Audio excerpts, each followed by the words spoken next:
Hey everyone, I'm the Real Abab. You're watching the A20 Guardian 100 game analysis. This is run number 35. Let's get started. Starting with an Aquamarine today. Fighting against Slime Boss. We are not forced into a floor 6 elite at all. Pretty risky pathways today. Only one camp. Wow. There's this band of campfires and then no more for the rest of the act until the end. Crazy. So it would be theoretically possible to go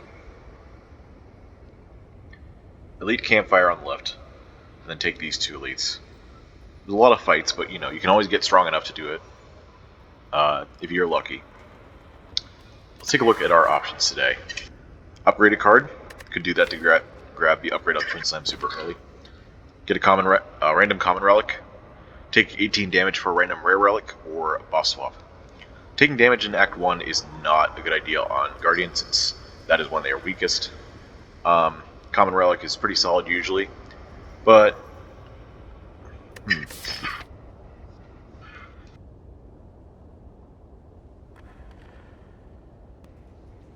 I was going to say I'm going to go for the boss swap as usual, but the thought occurred to me that if we're forced to bail out of elite killing options, we don't really have a lot of campfires we can visit as a contingency plan.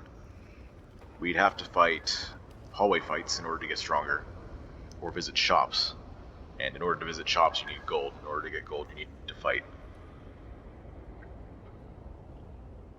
So is it still a good idea to boss swap? Take a look here. If we were to avoid elites, we'd be going up through here.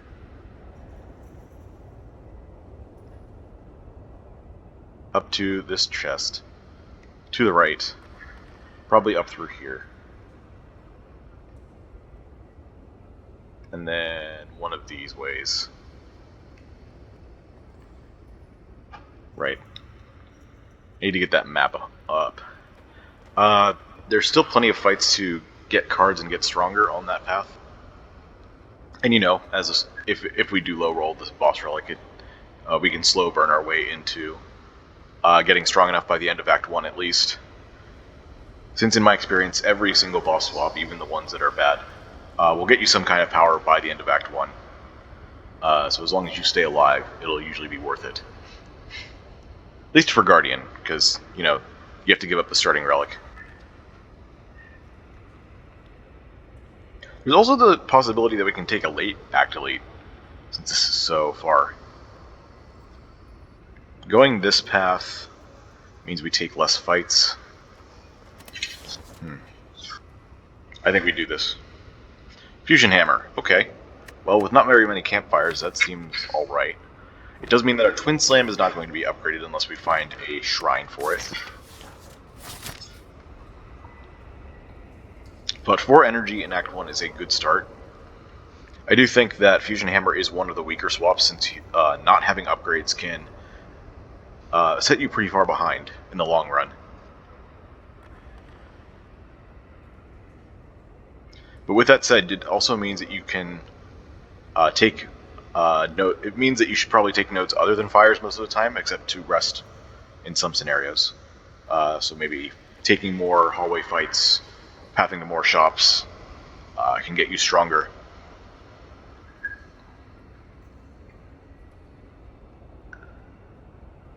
The main shops in the act are not on our main path. So it looks like we're going to not have a shop this act, but maybe we can take one early in Act 2.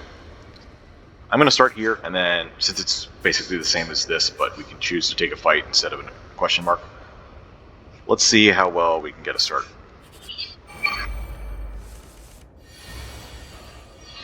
First fight Cultist, one of the easiest. So major not silent. Haven't needed the extra energy yet. But that will hopefully change. Drawing Curl of Blast is not great either. Hopefully we draw 3 strikes now. Yeah, I think it was actually guaranteed. No, not guaranteed. But we had 4 energy anyway, so the Twin Slam would have been able to kill in place of a strike. These are not the best starting cards. Tourmaline, Spiker Protocol, Suspension. One thing we can do at campfires, though, is put gems into sockets. So if I were to take this Tourmaline, that could be a way to upgrade our Twin Slam in a damage-oriented fashion, at the expense of Aquamarine not being socketed, but we can find something else to put that in very easily.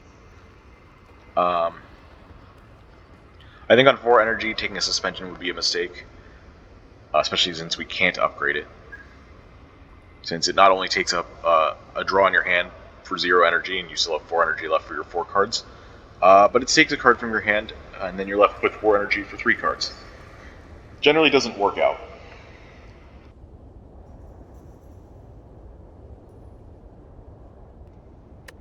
If I took the Tourmaline, I would have to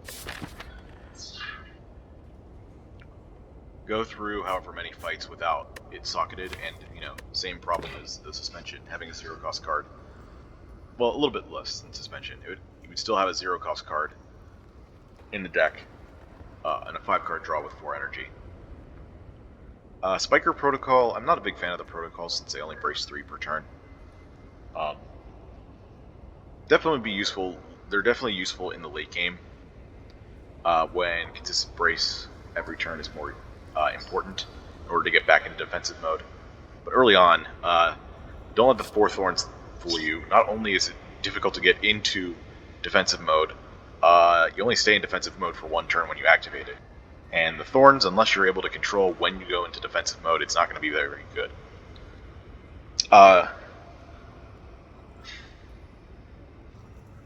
Tourmaline.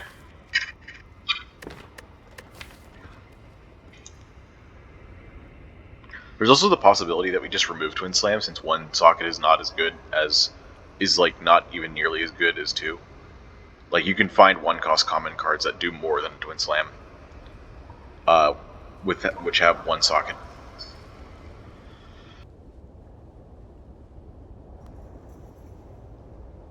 But then again, being able to play Twin Slam twice for double the gem ability is still worth something. I think holding on to this Tourmaline would be a mistake this early. There's also the fact that the Sender's Bane can also be drawn with a 0-cost card, making it even worse. Yeah. I think just an unfortunate set of cards, but that's just how it goes sometimes. So that means I take the event since I'm not as strong. And I don't want to take a second difficult pool fight. I think we still go full on this because we're going to have to rest here anyways. And if we somehow get strong enough, we can recall instead. So we're going to go to the very aggressive path. Alright.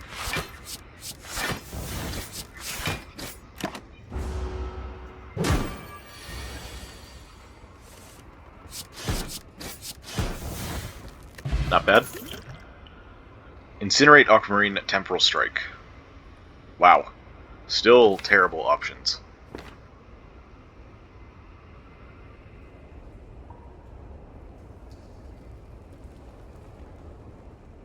Incinerate, we do not have the stasis support for that to be good yet.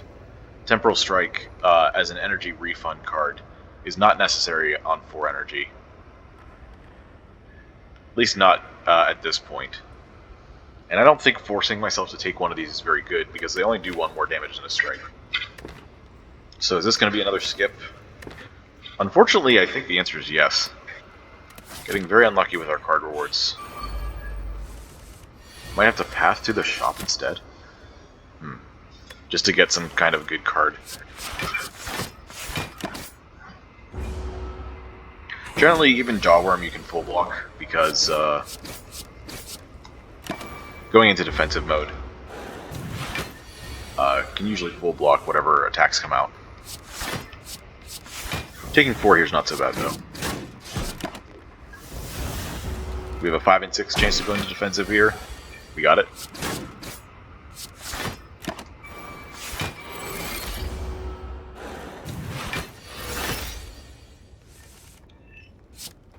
Even if we didn't have a kill here, we could full block.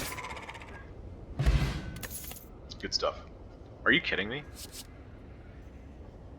Oh, jeez. This is awful. Yeah, I don't think I have a choice now. I think I have to go to the shop and find something. Because I'm still not taking these. 1 damage more than a strike is not worth it. Since I haven't taken very much damage, I guess it's not a big deal that I have to go this way. Because, you know, the only thing I can do at fires is rest. So let's take this shop and see what happens. Something good, please. Sentry Blast might just save us here. We're missing out on Bag of Prep, which is sad, but I think Sentry Blast is enough sustained damage to maybe make up for it. Floating Orbs, similarly, could be it as well.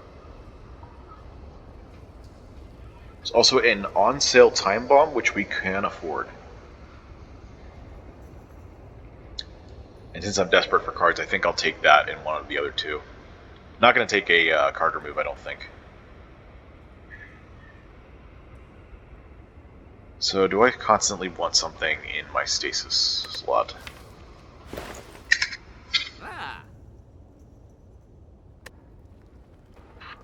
It is also a source of weaken. If we were able to upgrade it, that'd be real nice. I think that would for sure put it over Floating Orbs, because the upgrade gives us 2 more damage every time we play the blast. I don't know if it's good enough, though. I did say it was consistent damage, but it's 5 damage every other turn. Floating Orbs is 4 damage every turn, starting on turn 2. Which I guess means the 4th turn of both. If you were to compare both, Sentry Blast would do 5 damage, nothing, 5 damage. Floating Orbs would do nothing, 4 damage, 4 damage. So it only pays off on the 4th turn.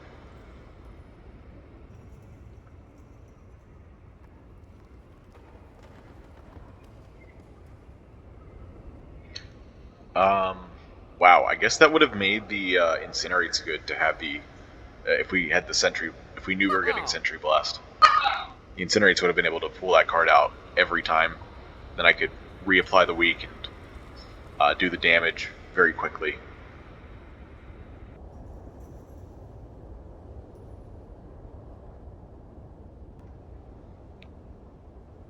Of course, the flip side to taking Sentry Blast is that it doesn't scale as well with Strength, which may be one of our outs. Alright, first things first, let's take the Time Bomb.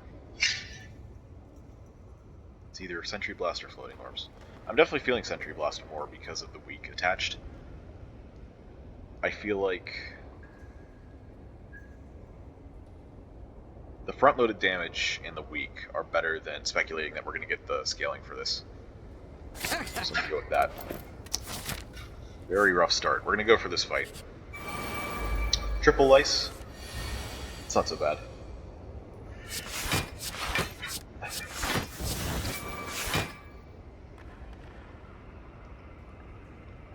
What do I go for here? I guess the front one, since it's not attacking, which means it'll attack most likely 2 turns from now. It's guaranteed next turn. This, not so much.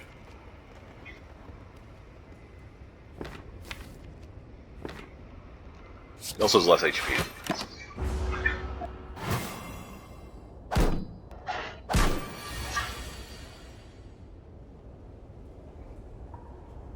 Yeah. Well, I guess another consideration was that this is a 0-cost card. Floating Orbs is 1 cost when you draw it. It's alright. I don't think Time Bomb is the answer for it.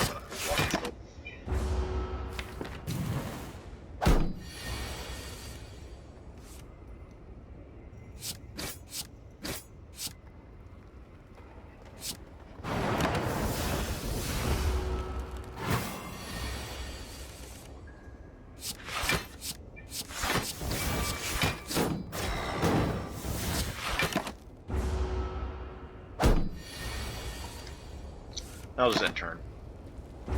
Time Bomb's gonna go off and organize this fight here. Alright, Power Potion.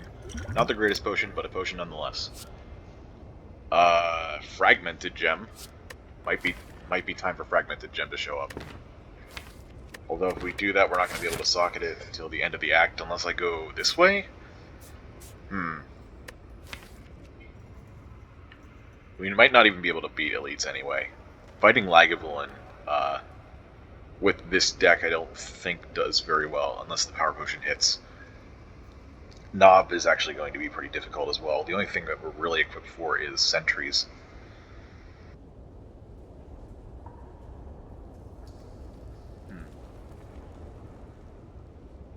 I'll have to think about, for future episodes, whether taking a speculative Incinerate was a good idea. Because obviously, in hindsight, that would have worked out. But maybe leaning into stasis possibilities was a better idea than not taking a card. I do think Priming Shot and Fragmented Gem are both worth thinking about here.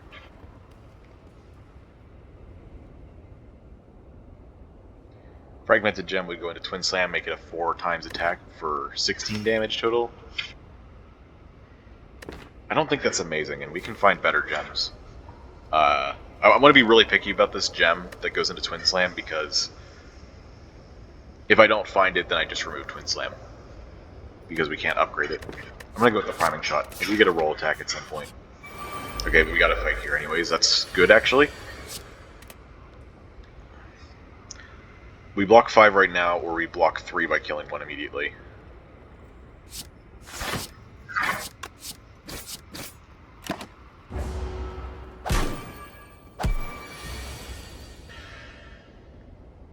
Don't have enough damage to kill this, unfortunately.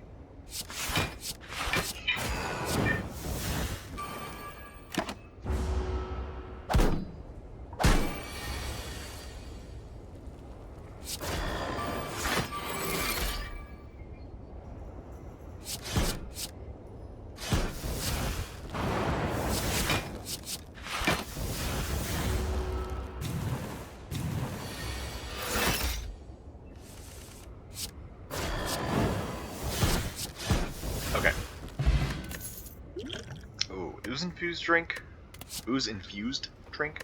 Quartz. Interesting. We don't have a great place for it, but, you know, it doesn't hurt anything. Other than Knob fight. We also take a clone here. We don't have any strong cards. I guess Time Bomb and Sentry Blast wouldn't be so bad. It's a start. Dex Gem. Unfortunately, we can't do the Dex Ward combo. Unless we find something with 2 gem slots to begin with, like Vent Steam or Exploit Gems. I think those are... No, there's also the Prismatic Spray and Prismatic Barriers cards that have 3.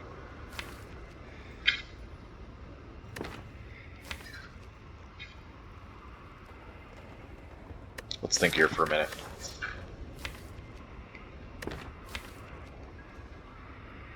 Against Knob, we're probably going to end up just using both potions right off the bat. Against Sentries, we can rely on Time Bomb a bit.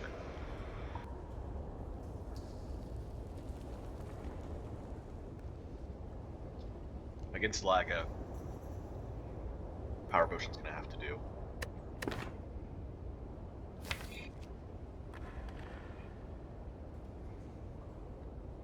Cloning Time Bomb won't work against Gremlin Knob. Cloning Sentry Blast means also twice as many Sentry Waves.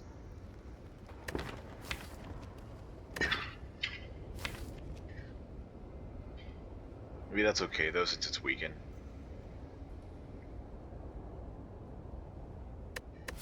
Maybe it was better to take the Campfire since I didn't take the attacks.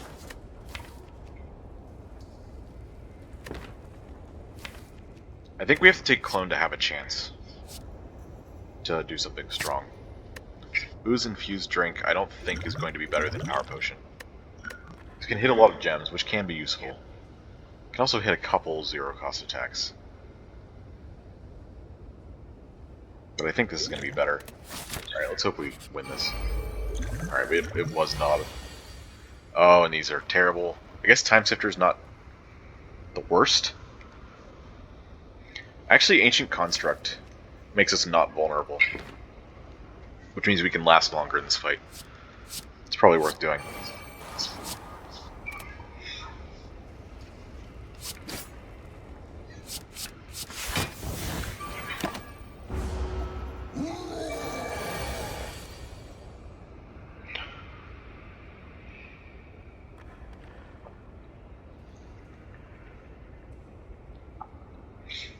We have 5 energy in hand, because Twin Slam hits twice. I am going to play the clone so we go into defensive mode, giving Gremlin Knob 3 strength to do 11 damage. What do I want to clone, though? This turn I will be doing 5, 11, 16, 24 damage. Taking Gremlin Knob to 57.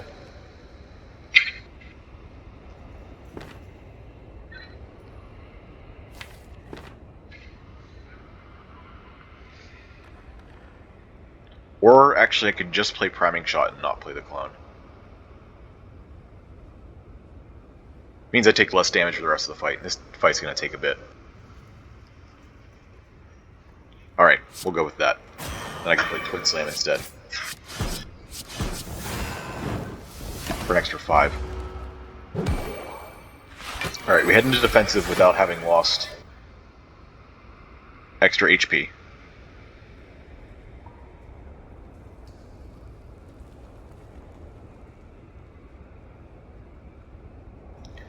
Also, the nice thing is that since we're not vulnerable, we can calculate the damage pretty easily. It's going to go up by 3 to 19, and then back down to 14 after Sentry Wave, and then next turn it will be 19. So 14 and 19 is 33, and 16 and 16 is 32, so it's slightly more to play Sentry Wave, but we also get the damage back, and we don't have to worry about redrawing it, so it's worth the money.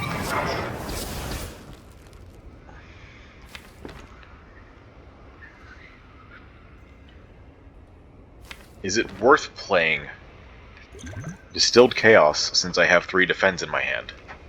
Is another question.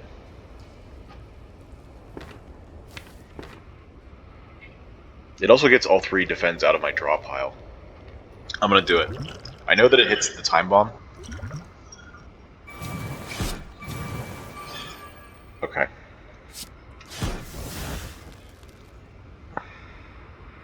Definitely not the best thing in the world, but not the worst. Hitting 2 skills is less than ideal, but we'll survive.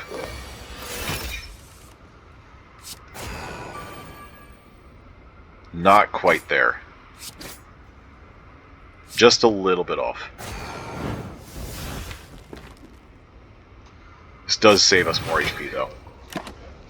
Okay. Took a total of 19 damage this fight. That's not so bad. Cost us both our potions, but that's fine. We got the Gremlin Knob's Horn. Very funny. Stasis Strike. It's a Strike Plus for free. We can't upgrade it, unfortunately. Future Plans also exists. Generally a very good card to have, but we have Time Bomb, Sentry Blast, and Clone already, which is unfortunate. Again, if we had the Incinerates, the Future Plans would actually be good. I am going to stick with the Stasis Strike. Alright, what do we got in the shop here? We have enough to buy an on-sale Emerald, yay! I think we just take the Strength Potion. And we'll move on. Tiny Chest? It's really early Tiny Chest. I'm not taking any more fights. Late fights, I mean. So I'm going to the right. Gremlin Horn is going to help a lot, though, so maybe I take more hallways. We got to get strong somehow. We're going to be taking as many fights as possible. I don't think Tiny Chest is going to help enough. We can definitely find better relics later.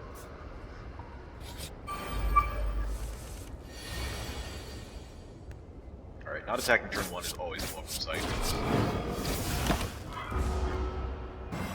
I don't think I had to use the Strength Potion. I could be wrong.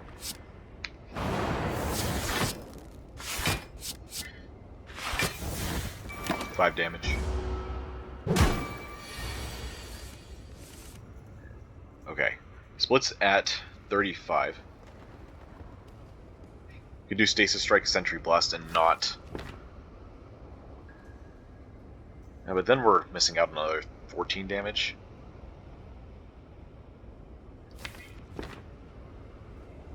No, but then we don't... Yeah, we're gonna do Stasis Strike, Sentry Blast. Oh wait, I did the math completely wrong? Okay. Well, we just gotta stall for Time Bomb to go off now. Okay, we're good.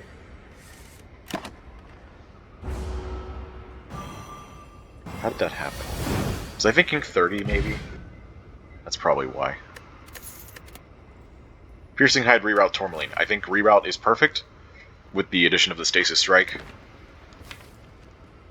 It's also a good card to put the Aquamarine in, if we're not sure we're going to put it in Twin Slam. Although we could also put it in Priming Shot. Go with it. I think we are going to want the chance at less fights, just in case we have issues fighting one of these fights. What have we got? Oh, Scrap Ooze. We want to go down to 19 for the next 3 fights.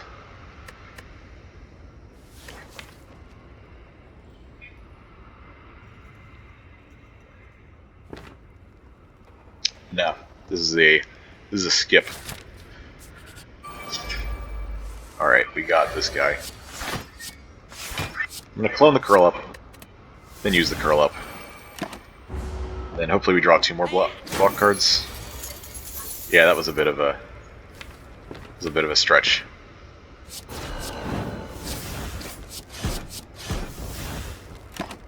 Ouch. I'm really hoping we make it through the next couple of fights. The fact that this wasn't a multi-enemy fight also kind of sucks, because my one relic is really good at doing that. It's an alright potion. Hey, an Incinerate. Is it too late? Is it too late now? We have so many attacks in our deck. And we have Stasis Strike for extra stasis slots now. We don't need Accelerate as much anymore. I'll take the Recover, though. I think that's actually better. Okay. Oh, gosh. Well, we take 5, I guess. And then use Curl Up on Time Bomb.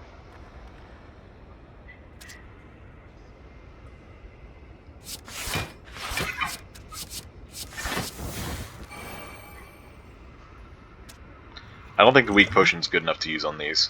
It's 2 damage per turn.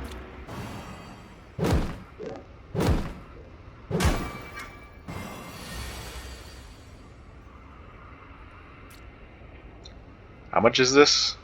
26 and I can't kill one? Because all of my attacks are in the draw pile? What the heck is this? What is this? I don't understand.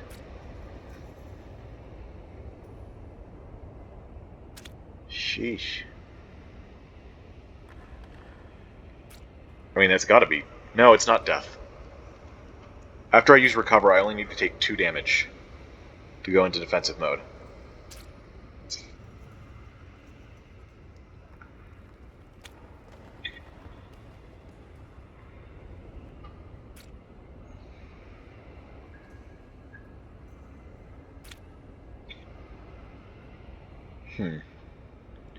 So if I play just Recover, we do this guy, then this guy. We take 4, go into defensive.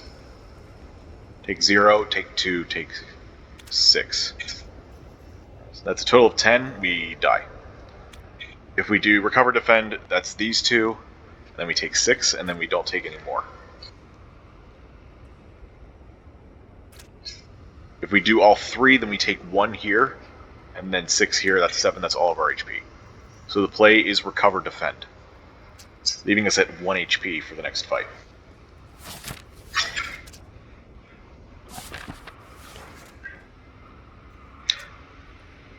Just to say this in advance, if I die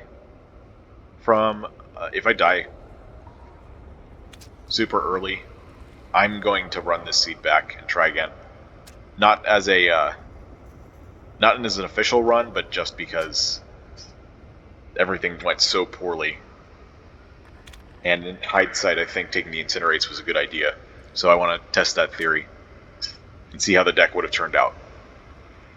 Alright, the only thing left to think about is what do I attack with Reroute? As I said, this is where I go into defensive mode, so there's a thought that I can use it on one of these two and let the thorns do some damage. Since we enter defensive mode this turn from taking damage, we'll be in defensive mode again next turn, which means that there will still be thorns, and which means that this guy will die to thorns if we so choose.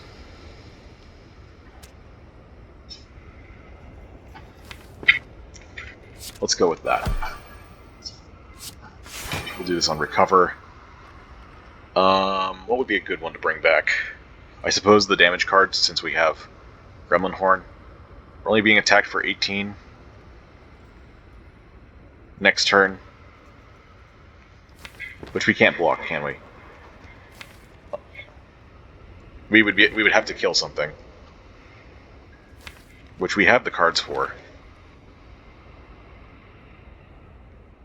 If we're attacked for 12, I guess Aquamarine plus defensive mode would be enough. So yeah, let's do that. Okay, here we go. So my math was right. 4, 6, defensive, 6, 4.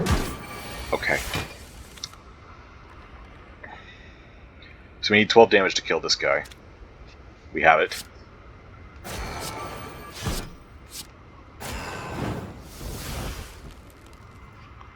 Four, 3, 4 is 11. Meaning this guy dies to thorns as well. Okay, we're still alive. And we're probably going to get a kill on these acid slimes. Never mind. It's guaranteed. Oh geez, block potion? Probably better than weak potion. At this point in the game. Garnet. Now there's a gem for Twin Slam. On 4 energy, I think that's also acceptable. I'm going to go with it. And this isn't Knob. That's not Knob. Could we take the elites? Probably not. If it's Laga, maybe.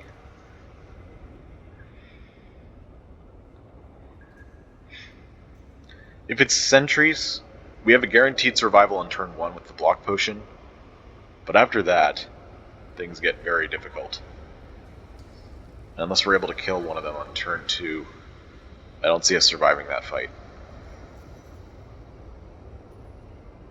Because we need to do like over 40 damage, and these cards don't even add up to 40 damage. Garnet's not helping either because they have Artifact. Yeah, I'm just going to take the hallway fight.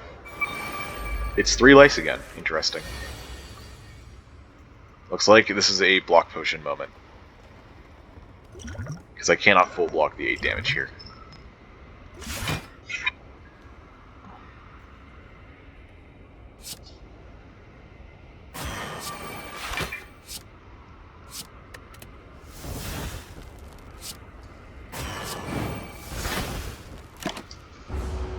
Just gotta survive next turn.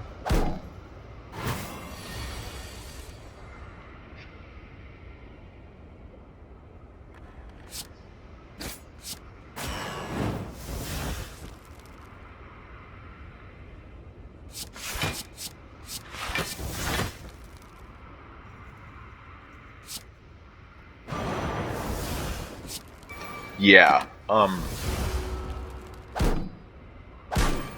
wow. That's crazy. Alright, well, I'm gonna grab the seed, and I'm gonna try that again. So I'll be right back. Alright, let's try this again. Same boss swap. By the way, I think we would have died a lot earlier on the boss swap. That 4th energy was pretty necessary to stay alive, and as long as we did. At least with the choices we made.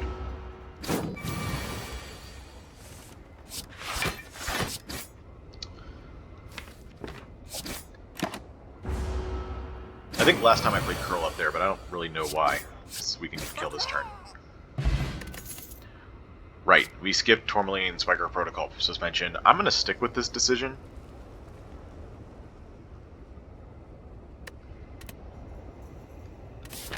We're going to move on to fight number 2.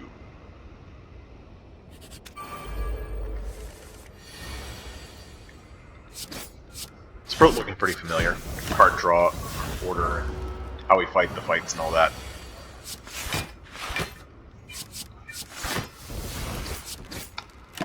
That was one of those turns where having a 0 cost in hand didn't actually make it bad for us to have 4 energy. There are just times where,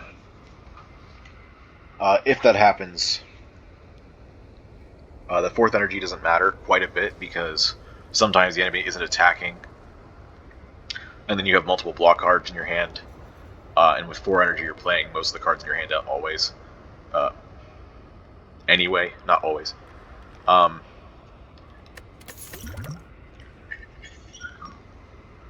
Or if the enemy is attacking,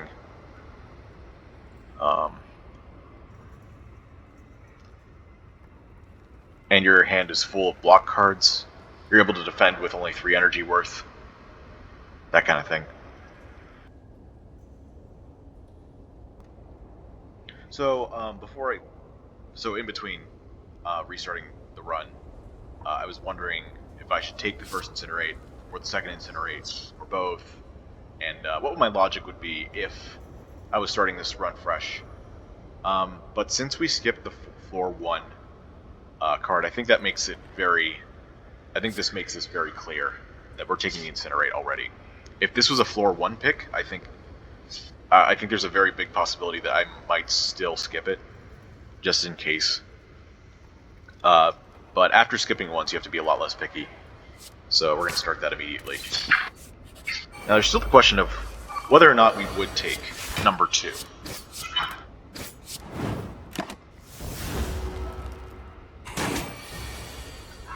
Would we still take number 2, or would we skip it because it's too much of a speculation? Why is this different? At least we have 4 energy to kill here. I don't know what happened there. Oh, it's because we took Incinerate. That messes with the draw. Right.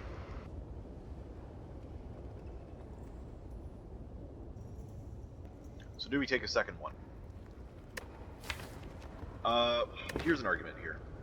We have been once again presented with an option that is not good. We definitely do not want to take the Temporal Strike. I'm standing by that part of the decision. Although if we get smacked again, I might have to reconsider all of my life choices. But since this card reward is not very good again, it kind of makes sense to lean further into the Incinerate, because accelerating once is not, what do you call it? Not consistent. Especially with 1 cost cards in stasis, you have about a 50-50 to get a card out. And that's what you're looking to do if you accelerate a card most of the time. You want to get a card out so that you can use that as front load that turn.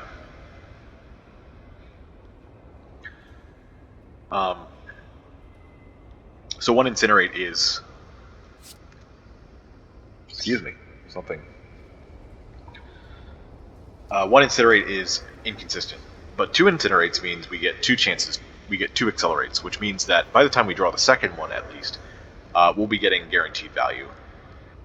Also, this does not upgrade to Accelerate twice. I believe that it will be in the upcoming patch, but not yet. And we couldn't even upgrade it anyways.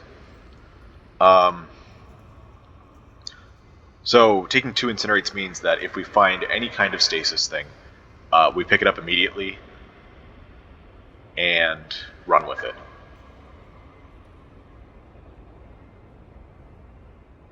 Is that all I was going to say about that?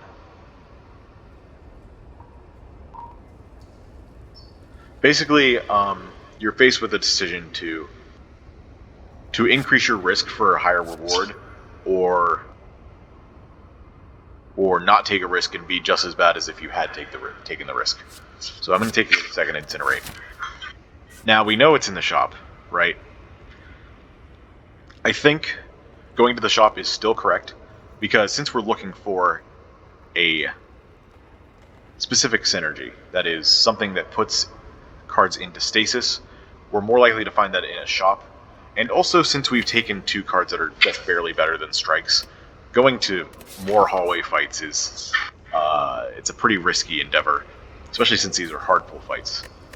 you basically added more strikes to your deck, meaning that you can't defend as often, and in hard pull fights, you need actual cards.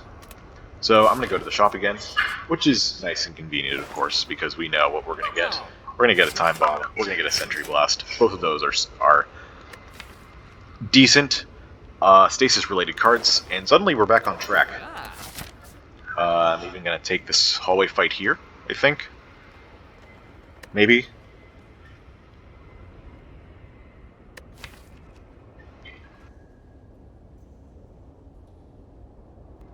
I don't even remember what we got at this hallway fight. I know we took a card. Maybe it was the Stasis Strike? I don't remember. But having taken a bunch of extra attacks, or a bunch of extra damage cards, are we good enough to go into the fight? We're probably going to end up sacrificing some HP. But you know, I think this early we still have to take some risks in order to get stronger. More gold, more potions, more cards. So I will go to the fight after all. And this time we don't have as many block cards to keep us safe from these guys. What we do have, though, is Sentry Blast Incinerate, which means that we get to weaken this guy this turn, which is real nice. This is 7 damage, which means if we draw a strike, we can kill this next turn. Seems reasonable. I always have to think twice about weakening an enemy we're attacking, or vice versa, because it means the weaken might be wasted, but since it's only 1 turn of weaken, we know it's not going to be. 8 damage. Alright, that's a strike. Oh, this is just not enough to kill this. Well, we can kill this turn and then that next turn. It's not so bad. Just gotta remember to play this here. It's because we're not gonna play this here because there's only 1 damage left, and we can kill this with a strike already.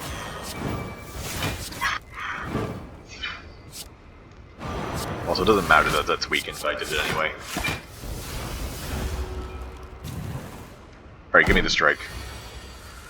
Very nice. Might as well just do the damage, and the next turn we kill with some kind of attack, hopefully. Okay, that wasn't so bad. Got our power potion back, and we're faced with this option again. But now, we are not as low on damage, so we could actually skip here.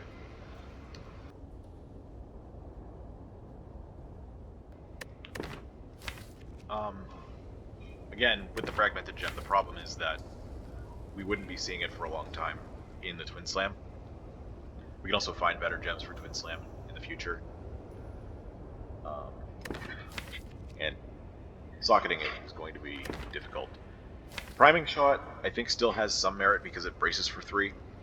And in a deck like this, you're going to take a lot of chip damage, if not large damage. So getting the extra 3 brace may actually be important to being able to enter defensive.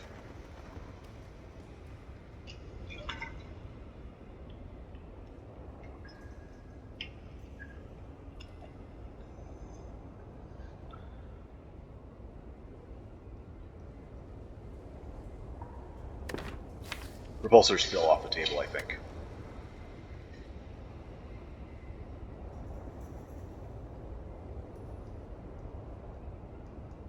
We did also learn that taking a priming shot for Gremlin Mob is really good, because it means you don't have to play a skill on turn 2 in order to enter defensive mode on time. It becomes a little bit tricky with the draw order, but we should still get it the majority of the time before turn 4. Turn 1 or 2 would be ideal, turn 3 would be workable, but you get 10 less block.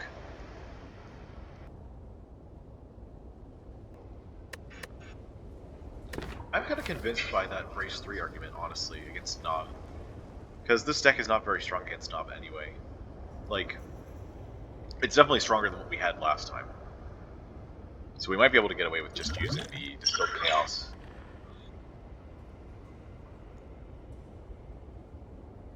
If we do fight Knob, I probably should just do this turn 1, because I don't want to risk using skills.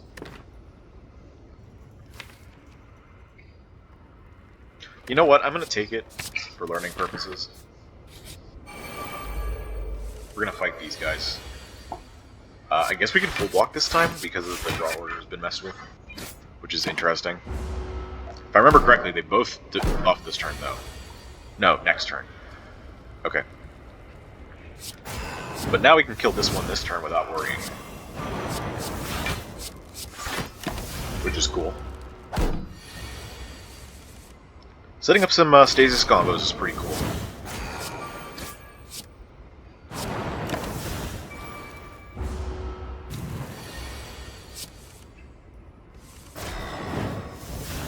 Very cool.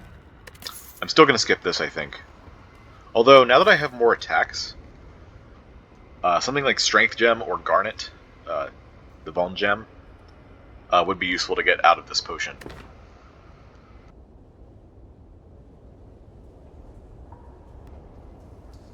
What are the cards again? Quartz, Clone, and Emerald. Do we care about Clone here? I could actually take the Quartz this time.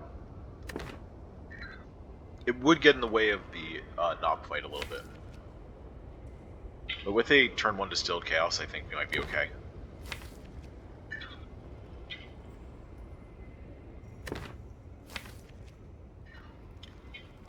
I guess the big problem would be what we clone. We still don't have very many good targets. I just had to take that to have some kind of chance last time. Which fortunately did actually pay off, I think. No, we didn't even play it. The biggest downside for Quartz right now is when we fight Knob. It counts as a skill, so it's eating a draw unless we want to use it to draw the card that it was supposed to be. But again, I'm actually feeling kind of safe in this. Probably because I actually have this extra attack. Interesting. I'm going to take the Quartz. I'm going to think about this Ooze Infused drink a little bit more. There was one point where I took a look at all the zero-cost cards that Guardian had. This is a really tough decision because I know I'm keeping the Distilled Chaos, that's for sure. But I'm comparing the entire pool of power cards versus the entire pool of zero-cost cards. That's really difficult. Maybe that should be a fourth bonus episode. I mentioned in the previous episode, I think, that I'm planning on doing bonus episodes on the Guardians 3 main mechanics, which are Gems, Stasis, and Defensive Mode. And going over the card pool for decisions like this, like Attack Potion, Skill Potion, Power Potion, and I guess this one as well, would be very useful for the future.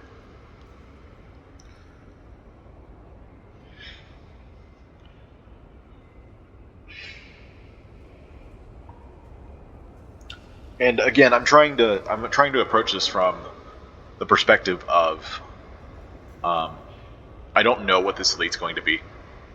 Like I talked about how this is bad against Knob and how I might not take it, but it doesn't affect the other two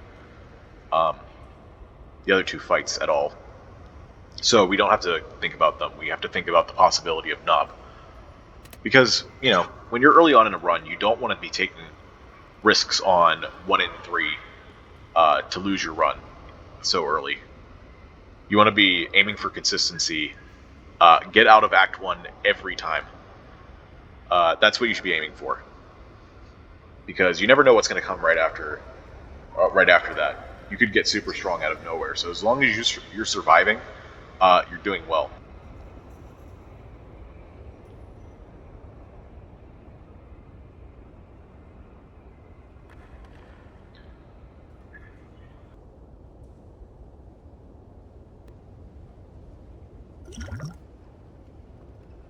I do remember going over all the powers in Power Potion, though. And considering how niche they are, it may just be better to take the Ooze Infused drink. I'm going to try it this time. We're going to change that up as well. This is risky against Knob, though, because a lot of zero-cost cards in Guardian's Kit are gems, which means they're skills. I probably just use both of these, to be honest, though. It's early. We don't have cards that deal more damage than a strike, pretty much. Priming Shot at least has 2 more damage, and the fact that it has Brace 3, I think, makes it passable. Just barely passable. The Incinerate's not so much. So I think we need every ounce of help we can get. We know we don't necessarily have to do that to live, but we do know that since it's so early, keeping more HP is going to be really important. So let's pop this immediately. Let's see what we get. Ooh, interesting. An extra energy is really cool. Wait, Charge Up Incinerate is a combo right now. We get 1 strength immediately. But then again, getting 8 strength, 8 block next turn is also really good. So we could pre-program Incinerate. Oh, pre-program also means that I know what Distilled Chaos is going to hit? Wow. Okay, well, this, I think this worked out pretty well. This Emerald doesn't matter, though.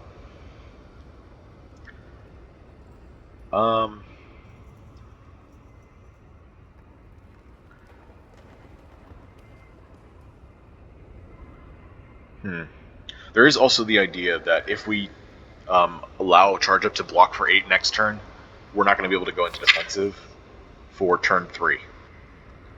So there's that.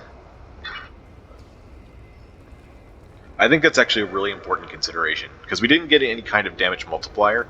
We got a little bit of strength, but that would have to wait until turn 2 anyways. So I think we just do Charge Up Incinerate immediately. Let's start with that. Then we'll do pre-program, see what's up. Looks like we're going to do Time Bomb, I think.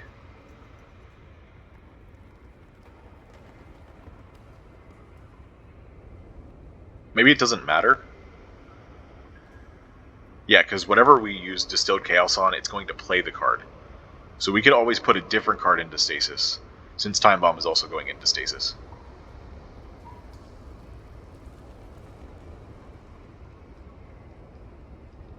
Of course, if we draw Incinerate, then that means that whatever card we put into stasis is going to come out sooner than Time Bomb will. So I guess I'll just stick with this.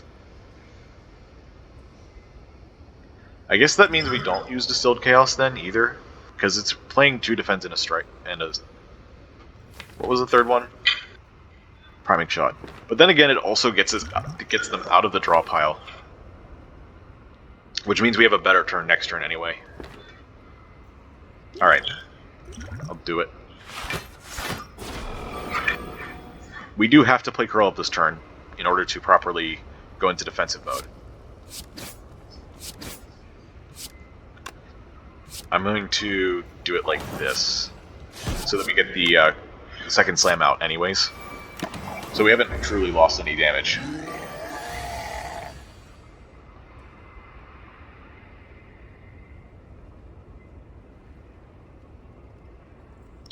If I use Quartz, he does 3 extra damage, but if I do defend, he does 2 less. So we still go into defensive. And we draw Incinerate. How much is this? 6, 14, 20, 42, 48. Yeah, that's enough. Okay, cool. He drew the Ascender's Bane. That's alright.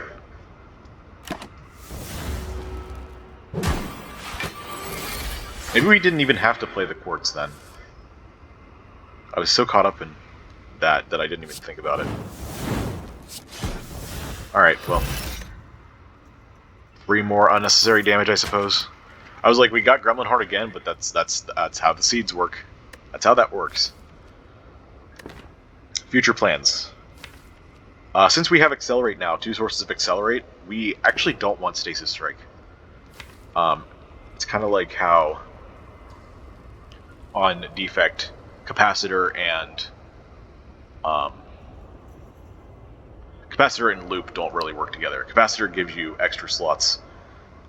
Loop only works on 1 slot. Same thing here. Stasis Strike gives you extra stasis slots, and Incinerate only affects the first slot. So no synergy there. And in fact, they're working against each other anyway. In fact, these works against each other even more, because you're making more room for slots, but so is Accelerate. So unless you have like a ton of stuff that puts things into stasis, you're not going to get the use out of the extra orb slots.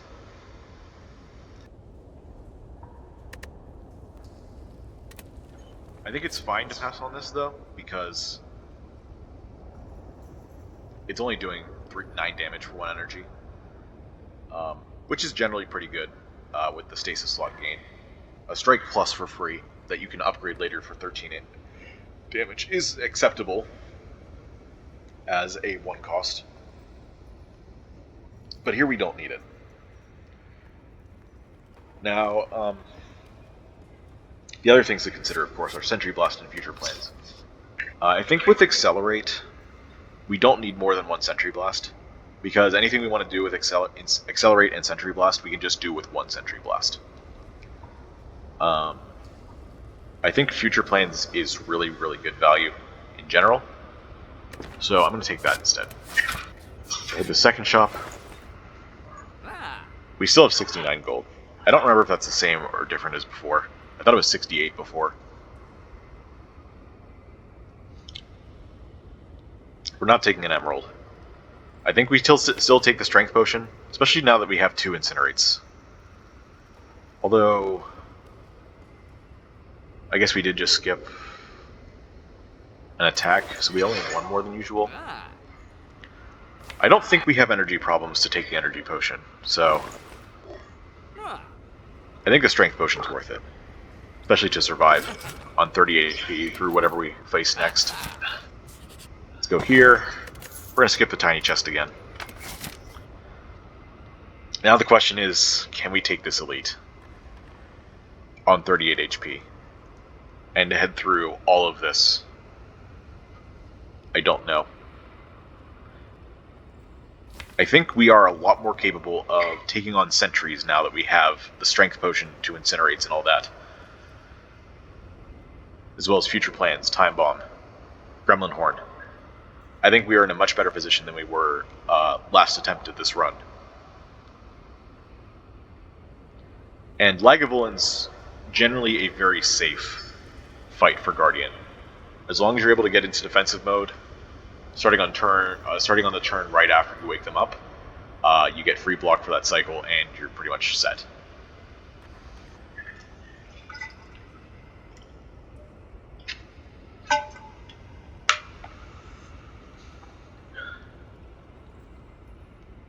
I really want to try it, especially because it also gives us a question mark anyways.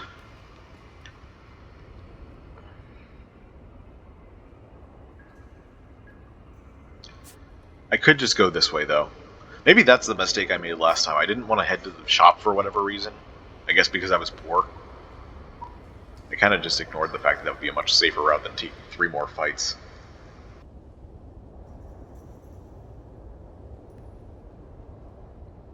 Really, we would be asking ourselves, can we get through this fight without taking very much damage? So that we have enough HP to get through these fights.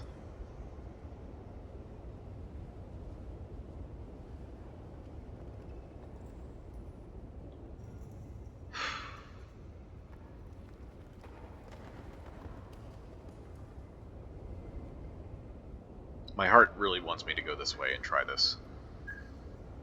You know what? Maybe I should, just because I was thinking at the end of this 100-game series, I might come back and play the Failed Seeds anyway. See if I can play them through with a new perspective and try to win. And you know, if this doesn't work out, then we'll go the safer path. But I don't know. I think that's kind of weak. It doesn't make for a very good video. The video would be too short.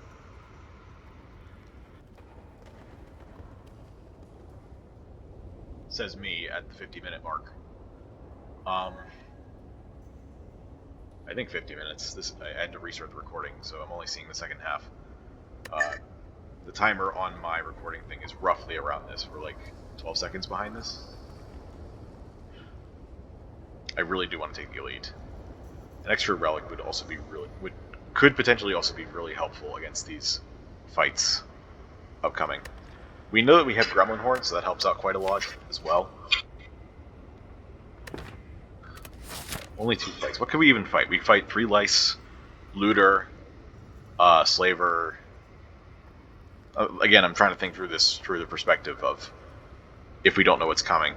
because we know what's coming. This is going to be looter, and this is going to be 5. No, this is not. This is going to be 3 lice, and then this is 5 slimes. No, this is 5 slimes, and this is 3 lice. Right? No, we have an extra fight here. So what else did we fight that I forgot about? Did we die here? I thought we died here.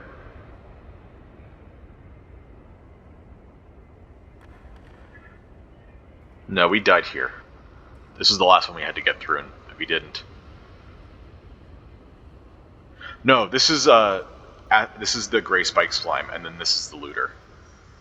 Right, because this was the gray spike slime before. Okay. But yeah, there's so many different hard pull fights. There's looter. There's 3 lice. There's 5 slimes. There's gremlin gang. There's big acid slime. There's big gray slime. There's slavers. There's slavers +1. There's cultists +1. There's jawworm +1. There's 2 fungi beasts, the rats with the mushrooms. There's just too many possibilities to account for. And, well, we know from our looter fight that we just don't have the damage to kill it quickly. But then again, actually that gives me some perspective here, because we took 11 damage in that fight. And that's about what I expect to take from hard pull hallways. Obviously the multi-enemy fights are harder, but we have Gremlin Horn.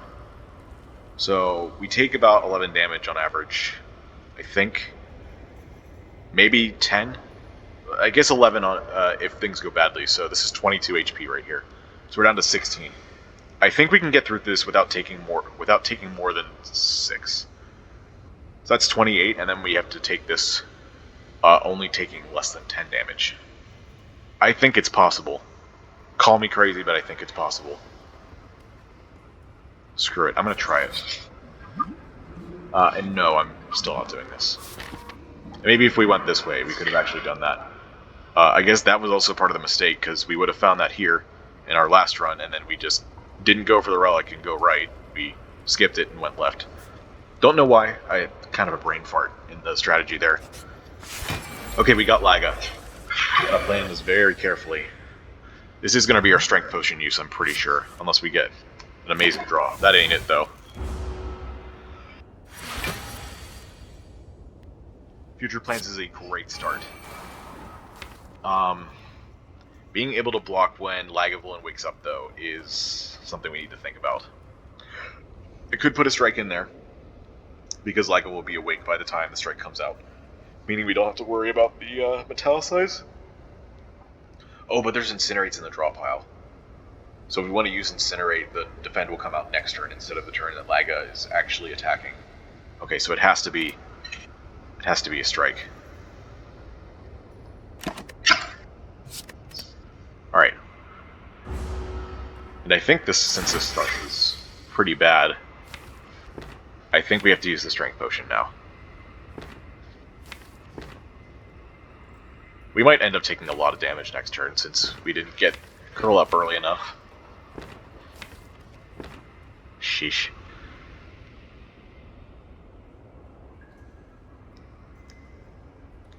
Sentry Blast, though, will help weaken next turn, though.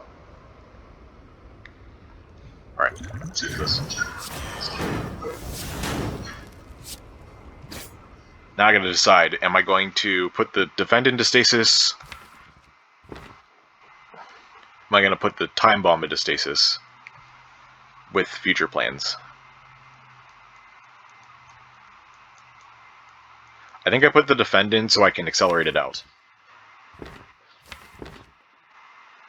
Because Time Bomb's not gonna kill fast enough. So yeah, let's play Twin Slam, Time Bomb, Defend. Oh wait, we're gonna accelerate Time Bomb, not the Defend. Oh shoot. All right. Well, it's coming out 2 turns from now, I guess. Oh god. Okay, we gotta Defend, I suppose. It's not the end of the world.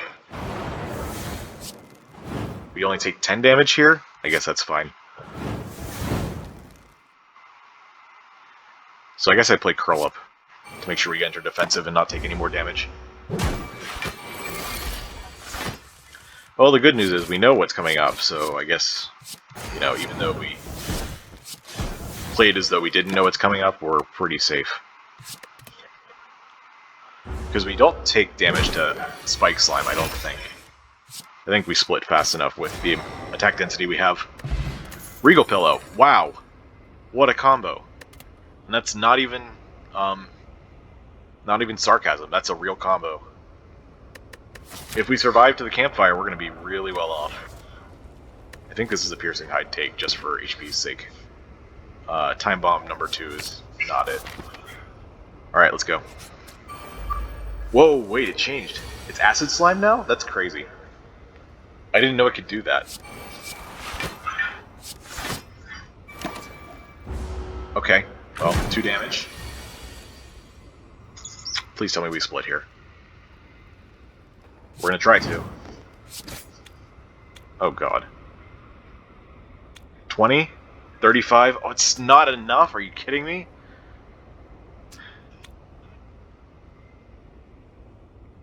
Wow.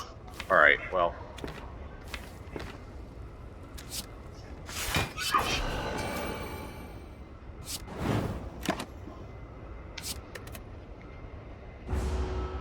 That puts us in a much more precarious situation for the next fight. Although I guess now is a good time to talk about this choice up here. So long as we survive this, we got to choose whether to take on another elite or another fight, and I think that decision is actually really interesting. We split at 34. Not the smartest move, maybe?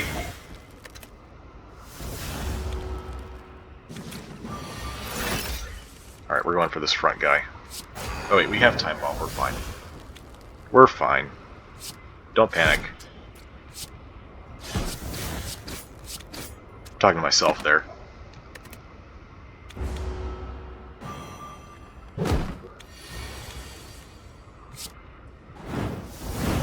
I completely forgot how that worked, so I'm glad that worked out like that. Okay, these cards are new because we've gone down a different path. So, yeah. Do we take a roll attack? Do we could take a planning? I believe between the future plans and the Sentry Blast, even with the Accelerate, it's going to be enough to mean that planning is not worth it. Also, sometimes a Time Bomb. So that means either roll attack or Aquamarine number 2.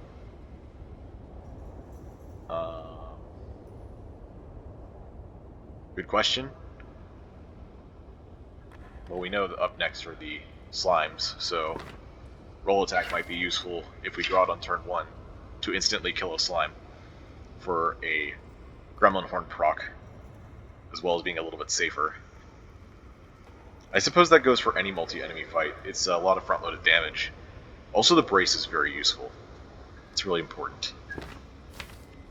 Taking the Aquamarine, I think, is greedy. Although we do have 3 sockets that would love an Aquamarine.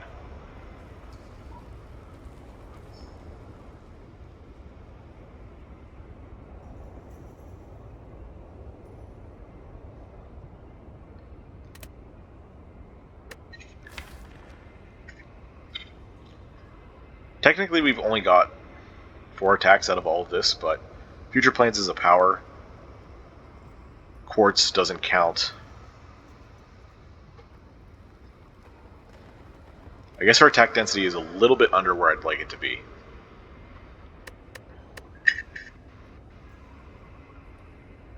And if I'm going to kill something for Gremlin Horn, that's a pretty good argument for roll attack, for a need for roll attack. I don't know if taking a bunch of Aquamarines would be worth it.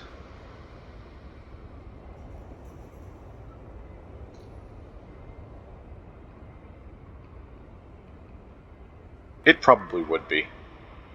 With the number of common attacks we're taking, the ability to be safe when using them, or safer when using them, is pretty important.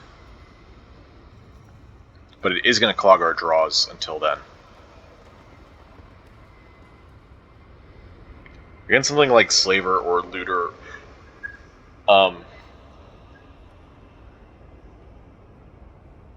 Aquamarine is going to be better, though. Because you can't kill it with roll attack early enough. You can only get the extra brace. Speaking of brace, though, we have priming shot and piercing hide, so we can go into defensive on the first cycle. Or if we're really lucky, turn 1.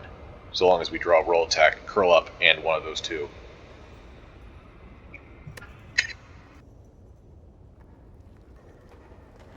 I don't know what would be better there. Obviously the roll attack's better for the next fight, specifically.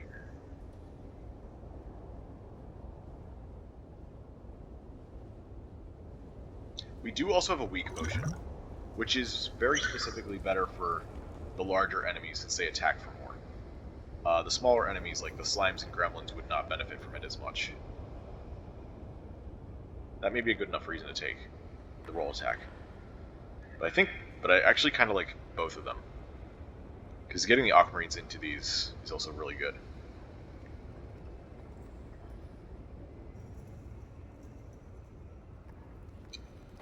We could fight Nob again, if we go that elite route. I'm gonna go with this. Alright. Oh wait, this is the looter fight, I forgot. But wow, what a draw. Next turn we won't have that, except I guess we'll have weak. So that's nice, I suppose.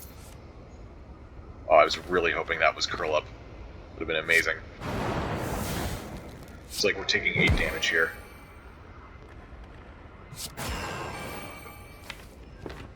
And I think we should be able to kill next turn, no matter what, so I'm not going to bother to play setup cards.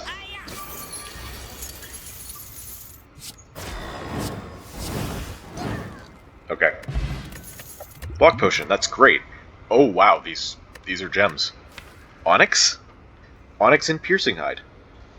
I don't know if I've had that combo in this series yet, although I do know it is good. Piercing hide,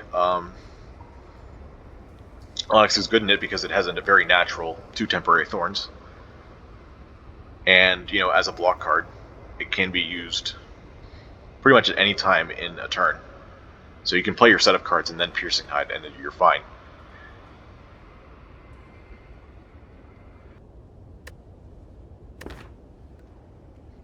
I think compared to Ruby and Tourmaline, we don't really have great places to put those. And Onyx is amazing for... well, not amazing, but it provides enough utility to be very, very useful in the future. Also, it could cleanse the vulnerable off of Nob if we face that again. That's interesting. I'm gonna take this because we got block potion with a weak potion. I think we're really good. Okay, we got sentries.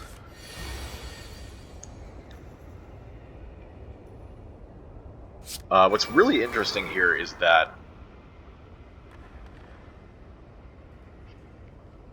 Curl Up lets us go into defensive if we take the 10 damage here. And then we still have a block potion left. I think we Sentry Blast Incinerate the first guy, then use the Weaken on the last guy to open up the possibility of using the weak potion on them for 6 block, since we're going to be really low this fight. And we're not going to use the block potion this turn so that we survive next turn. That's our play.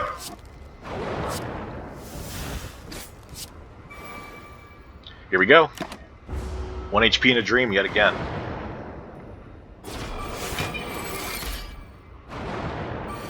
Oh yeah, we're gonna have a block for the next 2 turns, actually. Oh, roll attack. Wow. Roll attack. You're my hero. Can't believe you've done that. We're gonna be playing everything except the strike, I guess, this turn. Which means we actually lose out on block? Weird. No, we don't have to... Wait, no. We kill 1, we get a Gremlin Horn proc. What am I even thinking? Sheesh.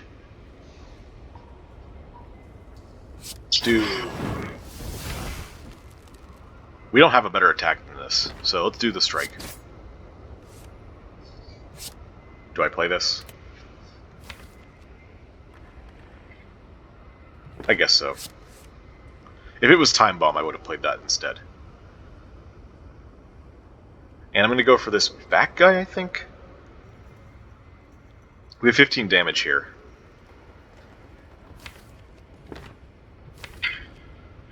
We still have the block potion just in case, but we also have a lot of block cards. We have 22 damage in the draw pile, so we can kill no matter what.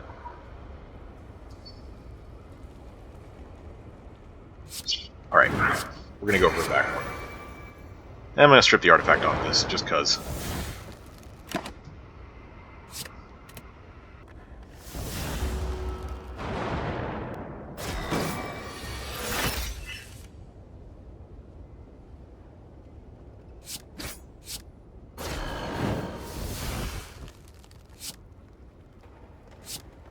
Does nothing, but that's okay. I guess in hindsight this means we could have used the block potion to save 10. But...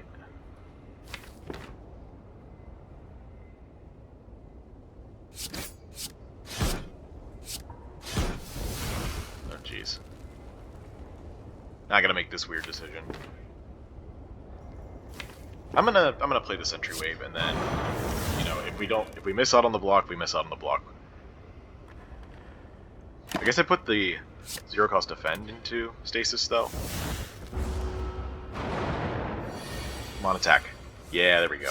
Alright, we win. Oh, we even got roll attack, cool. Ooh, pen nib.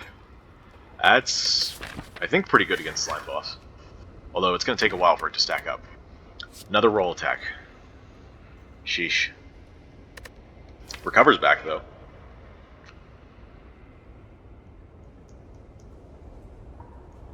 Very tempting to take the second roll and attack. I might just do it.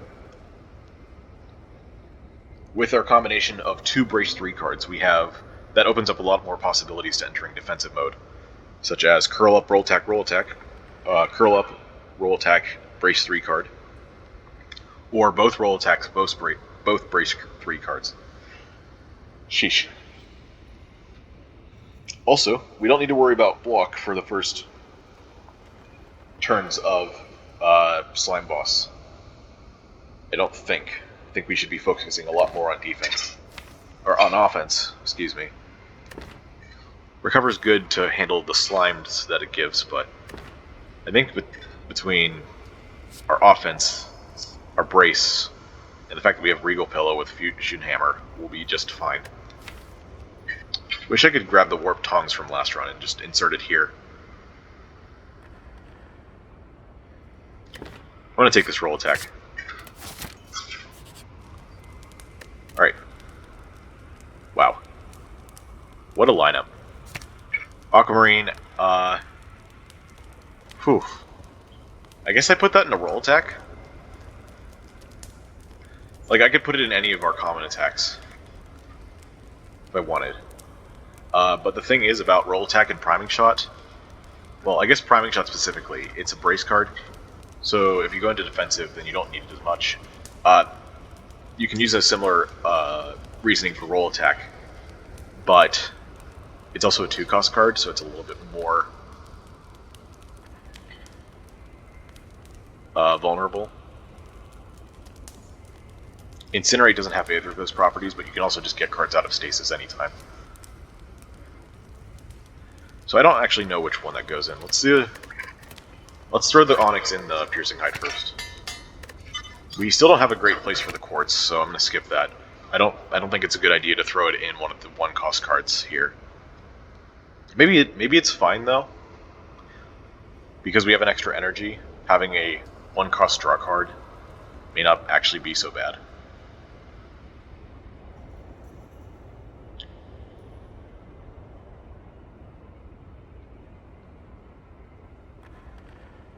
Oh yeah, we didn't get Garnet this time because we pathed different.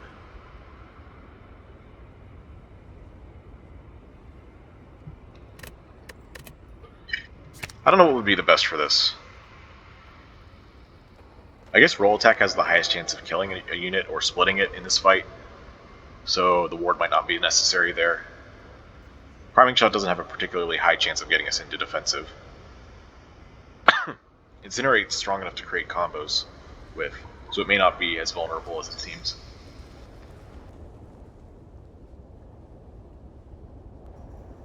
So what do we do? I do think priming shot is our weakest attack. I'm gonna go with that. I think all of them actually have merit for being good. Do I really want to sacrifice my quartz to a 1-cost attack? It might be necessary.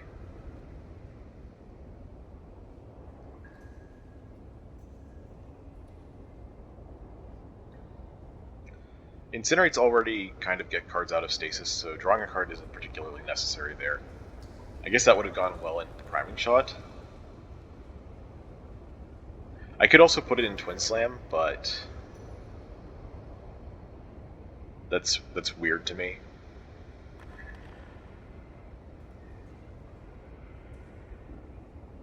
I'm kind of waiting for a 0-cost card, but I also don't want to take Planning or Suspension.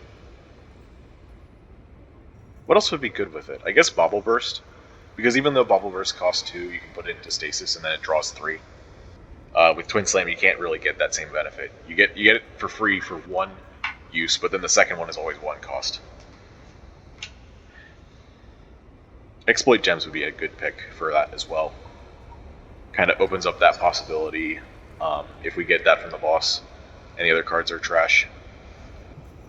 I'm gonna leave it. How much does this give us? 36? We're over half now. Great.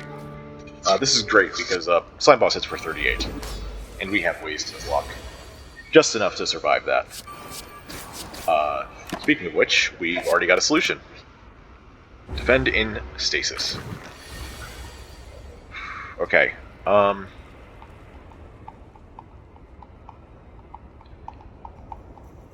think this is roll attack, piercing hide, curl up? No, it's roll attack, strike, curl up. No, I was right. I wasn't even thinking about the brace numbers, but this puts us in defensive. I was thinking the block was going to be wasted, but it's not. And then we save a draw for next turn, as well as a strike for 2 turns from now. We're going to be very safe this turn, which is great. I do think that this is actually Slime Boss's safest mode if you don't have a lot of damage. You just have to... If you don't have a lot of damage, find a way to block for a lot. So you can survive the big hits. You'll also get less slimes, I think. I think the smaller slimes end up giving you more slimes than this does. They give you slimes pretty much half the time they attack, and the big ones give you 2. Meanwhile, this guy only gives you 5 every 3 turns, which is actually less, I think. So, yeah. Long-winded explanation there, but you kind of get what I'm saying. Let's play the defend. I want to do roll attack, accelerate, or incinerate. Incinerate for most damage. 47? We're not even close to 47, so I'm not worried about splitting yet. I could defend for 5 here. I don't want to use the weak potion yet. I'm going to use that on the big slime I'm not attacking. I think I'm always playing roll attacks, so I'm just going to do that. Do I want to play the quartz? If I draw Time Bomb, I'm going to want to... No, I can use that on future plans. I don't have to play it.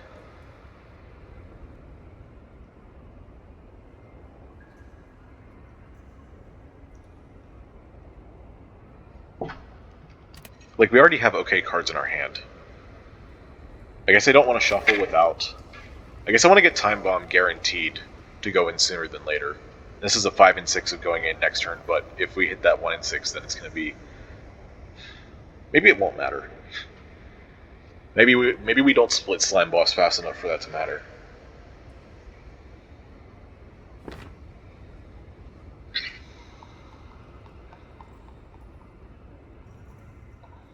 I don't know. This is really unclear. Because I don't feel in any particular amount of danger, and doing the damage is not... It's not particularly clear how much we need to do that. What I do know is that no matter what, even if we play the quartz, we're not going to shuffle in time for the next slimes to come in. So we're going to be shuffling with 10 slimes in the draw pile. So maybe we do need to do more damage sooner.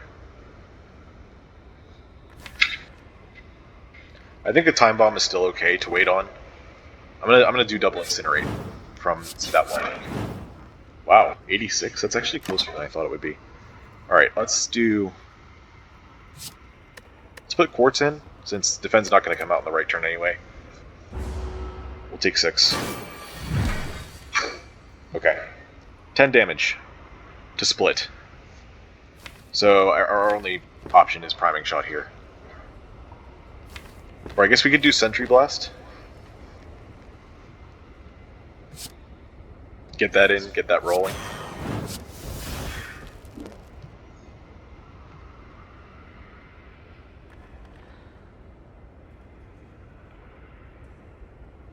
And I could split now to not get the slimes. We also have the weaken here to help. So I could play priming shot for another 3 brace, and the strike does 14 damage, takes it down to 66, which is not the greatest. But the time bomb would go off after, helping us to split the larger slimes. You know what? I think I'm going to stop the slimes. Oh shoot. Pen nib. Where'd you come from? Okay, well we missed out on 2 damage, but that's fine. Hopefully. 60's got to be some kind of threshold anyway. Cool. We almost full block here. It's fine. And yeah, we do want to get rid of this. This is not only a more aggressive slime, but also the weaken will hurt us quite a bit.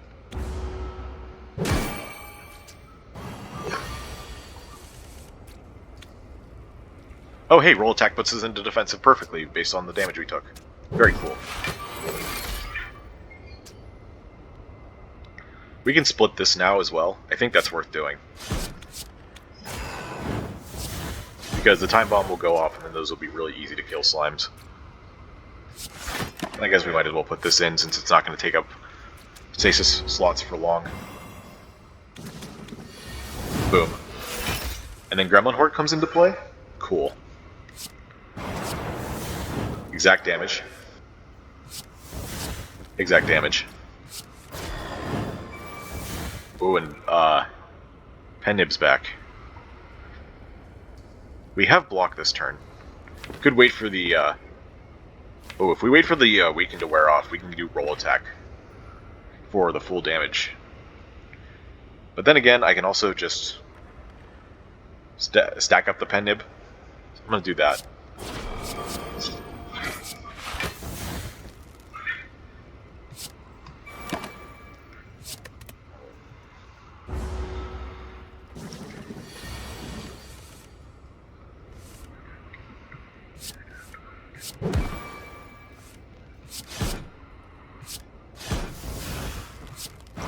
Doing this lets us play Sentry Blast one last turn, giving us 1 extra attack for Pen Nib. I'm dumb. Never mind. Okay, just forget that. Gem Cannon, Time Sifter, Giga Beam. This might be the Gem Cannon run, considering how many open sockets we have. Time Sifter's still not good enough, as usual. Giga Beam, also possible, with Pen Nib and Piercing Hide, with the Onyx in it.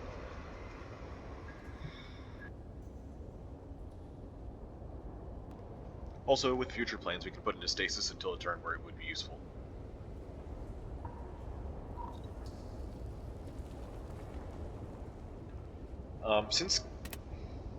Since these are both big damage cards and big damage carries, we can basically directly compare them. And I think Gem Cannon is going to be better. Even though we have only a few gems right now, by the time we fill those gem slots, we're going to be set through the rest of Act 2.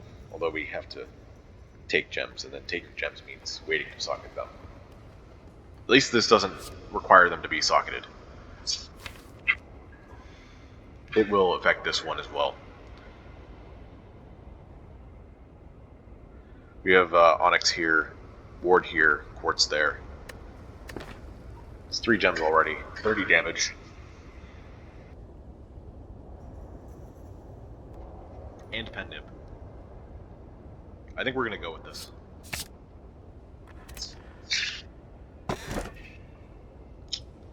And oh boy, do we have a relic choice. Makeshift battery makes it so that our redraws are worse than usual. Ectoplasm makes it so that we don't have gold any longer. And Slaver's Collar is only a debuff during hallway fights. Considering that we have 4 energy and a Gremlin Horn already, I'm definitely leaning towards taking this Slaver's Collar. I also haven't felt like we've had big energy problems yet. As long as we juggle our energy well enough, we'll be fine.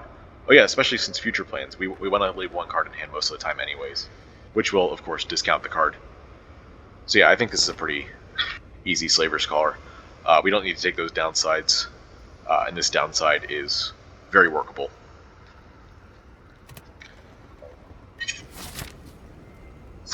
Alright, Act 2 Boss's Collector. I'm not going to take a look at this yet. I'm going to take a break and then make myself fresh for Act 2 since I had to play Act 1 twice. So, see you in just a second. Alright, we're back, and I'm ready to dive into the second part of this game.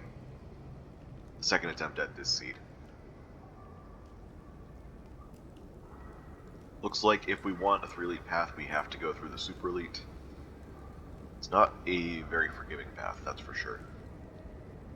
I'm of the opinion that Act 2 Super Elites are the hardest. I think they benefit the most from the buffs that they get compared to your power curve. Act 1 you can beat them with like a good potion or a lucky couple of cards in your first few floors. Act 3 you've got your deck figured out by then. But Act 2 is the weird space in between, where the elites are super strong, multi-enemy fights.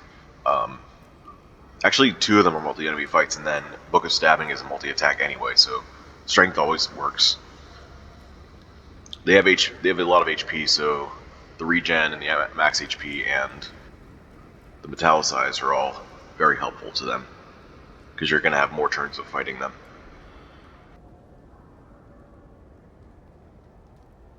So yeah. We have 200 gold. I don't think we're prioritizing card removes right now, but maybe we should. We haven't removed it all yet, so we could afford 2 card removes if we just go through here.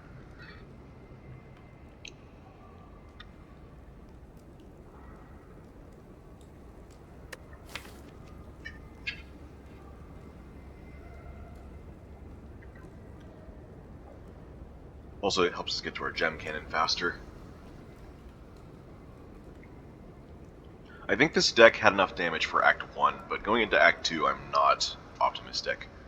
I think we're really going to have to lean into our stasis in order to get through this act. So I think we avoid the super, which is fine. I don't think the path for that was too good anyways. This left path here, through an elite or campfire, gets us 2 campfires, late act shop, and then another elite. It's pretty solid. Alternatively, we could go to the right here. If we want, we could take those 2 shops, or we could just take 1 or 0. Head through elite, 2 campfires elite, and then end of act campfire. It's 2 very solid options. In theory, the removes probably are stronger than late act shop. We took a lot of cards. We have a 22 card deck going into Act 2. That's 2 more than my usual maximum. Although Quartz doesn't really count, so 21. Usually 20 is the maximum I hit. So I think I'm going to go on this double remove route through the right side with the 3 campfires. And hopefully that's correct.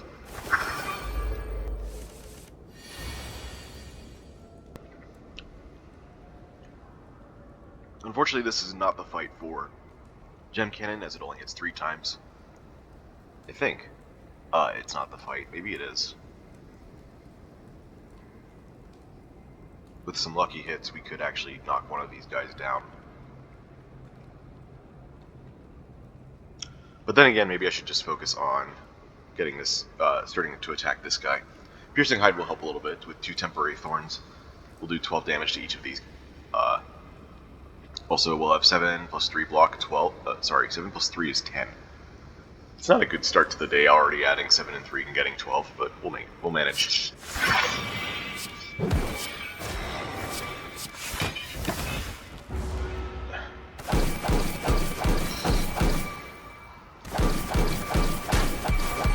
Ooh, we're 1 away from being able to enter defensive with any brace card. Thankfully, Curl Up's got us.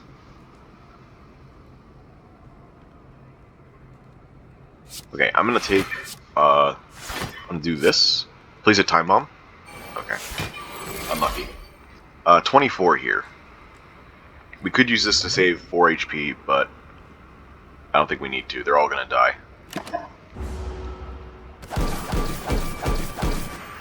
Oh. Actually, we're fine because they don't do all 6 hits each. Very nice.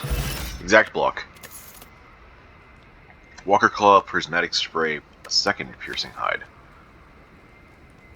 It's another gem slot. Honestly, we might be leaning into stasis and gems in our common cards. So having another gem slot with a solid block card like Piercing Hide isn't so bad.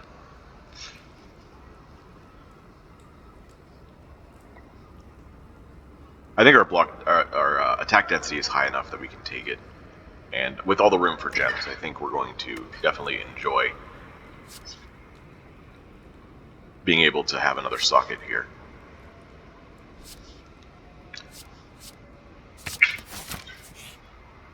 See what's in our shop.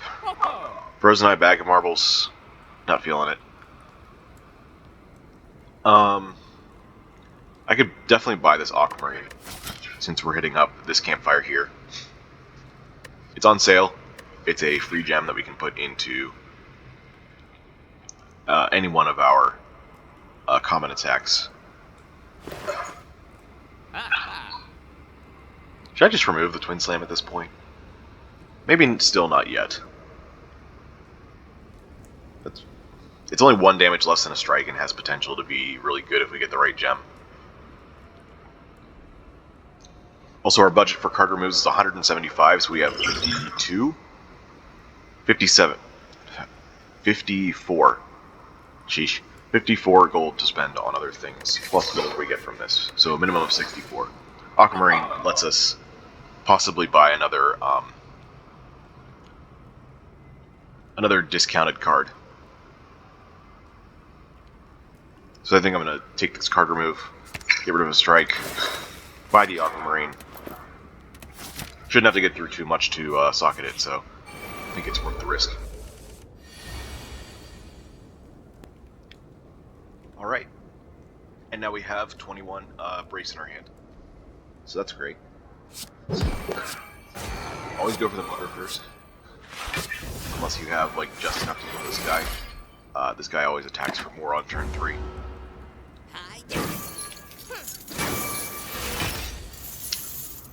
Pen Nib? Is this the time for Gem Cannon? I think it is. We have 4 gems now. Wow. That is a significant improvement. These are not gems. Kind of disappointed. I don't think Shield Charger is the answer here either. I think we're definitely looking to take more front load. I think we're definitely looking to stick with our front load that we have and make use of the gems and stasis rather than take another setup card. We could take Ore Block for strength and upgrade it since we have future plans. But I think that's too far away to actually do. I think we want to find an alternate method of scaling. Maybe leaning further into stasis. Alright, what do we got here? 36. And the on sale card is 39, and it's not a gem. It is Prismatic Barrier. Yeah, not too drawn to any of these cards anyway, so second card remove seems fine to me. Alright, let's go here. Chosen Cultist. Of course I draw the debuff reduction on turn 1. Especially since neither of them are attacking. This is not a good start.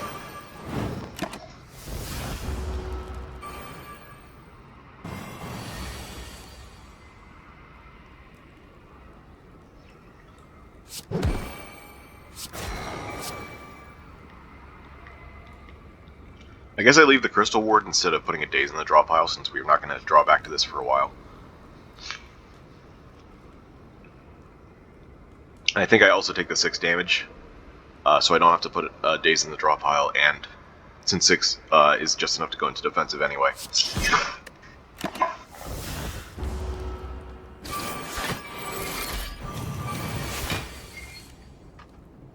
Excuse me a second.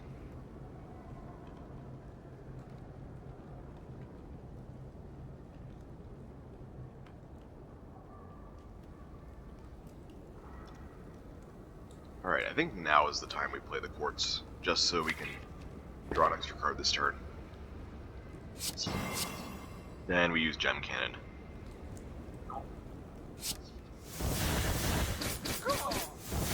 Okay. This is fine.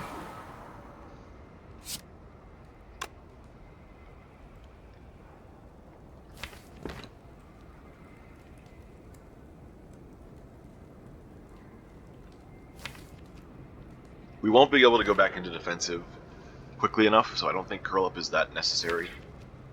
I think we're going to put Piercing Tide into stasis.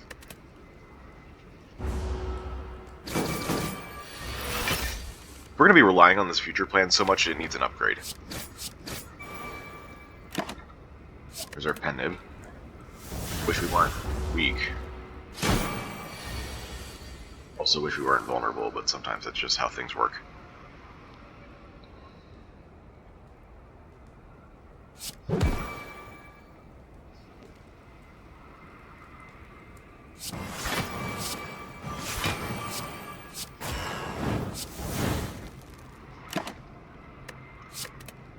Oh, I could have just... that was not smart. Forgot I had potions. Oh well. Body Slam. I don't think this is a Body Slam deck. It's actually kind of hard to get the block. Alright.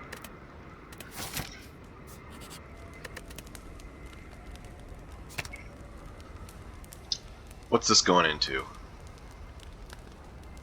Probably the roll attack, since it costs 2.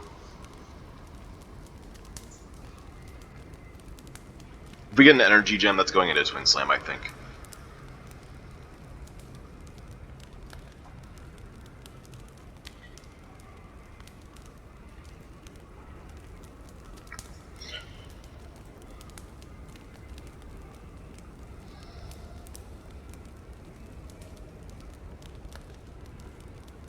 Yeah. And we rest as usual.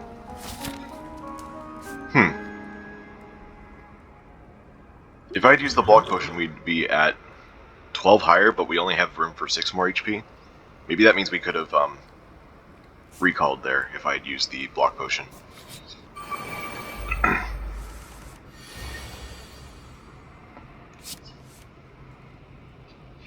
This is 21, not quite enough. Oh.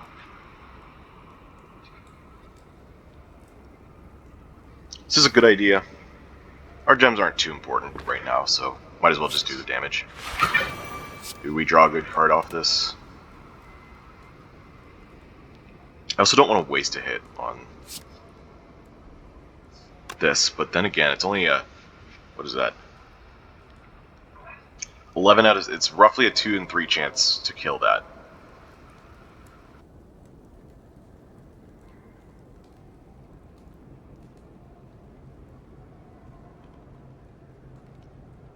I'm gonna go for it.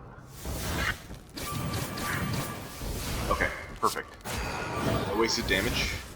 Got our extra HP, our extra energy and draw.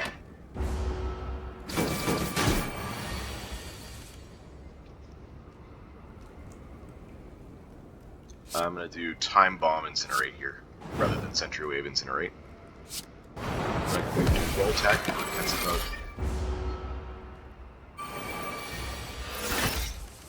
And we got the other Incinerate, great.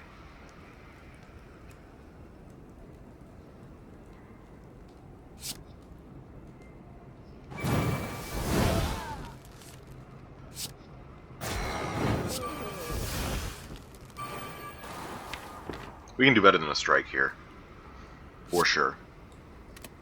Also, I want to brace 3 here, so let's do that first. Okay, good, good. If I had future plans, I could have put that in stasis. Oh well.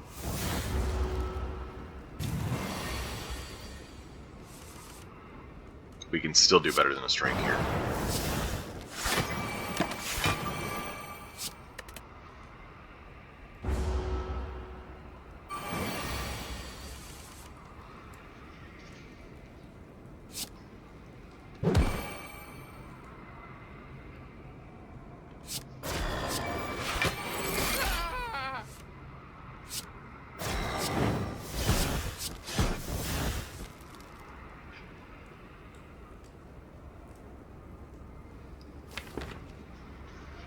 I think we want to just do as much damage as possible. I'm going to put that in stasis so we don't redraw it. It's pretty much useless now.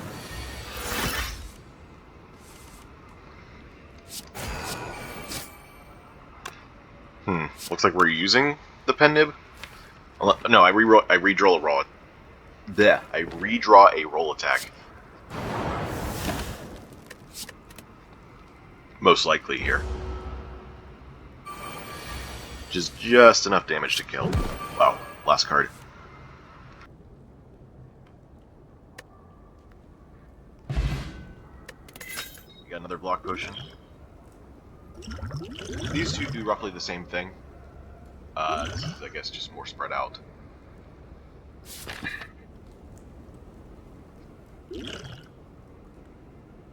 I guess having that diversity is good. Hey, we got some gems.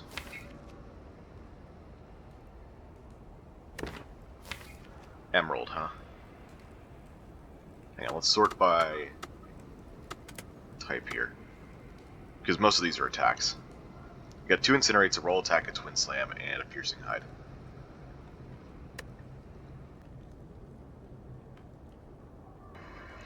I don't think a Dex Gem goes particularly well here, but I could be wrong. We already have 2 boards.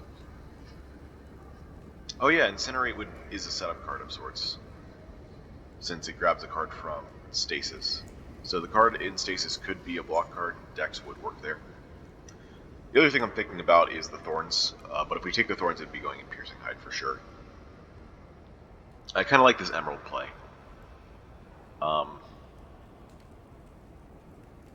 With the 2 Piercing Hides and the 2 wards, I think that gives us a decent amount of block density for this to be good. So I'm going to take it. And I'm going to have the Potion Diversity just in case. Just in case we need block over 3 turns rather than all at once. Because we already have that covered. Goes into Incinerate. We're recalling here. We only lost 1 HP in that fight, but that's kind of how Gremlin Leader goes. This is good, actually, with Fusion Hammer and our current deck. I do not mind getting random gems here. We have Twin Slam for whatever we want to do. I don't know what just happened there. And Piercing Hide for another bad gem, since it's pretty much a solid card otherwise.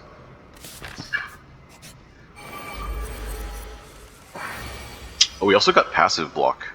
That's cool. Starting with a Pen Nib, huh?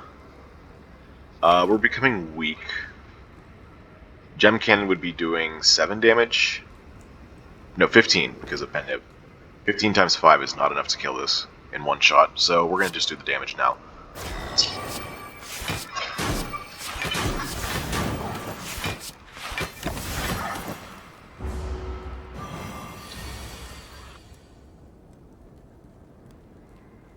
Okay. Piercing Knight reducing debuffs this turn is cool too.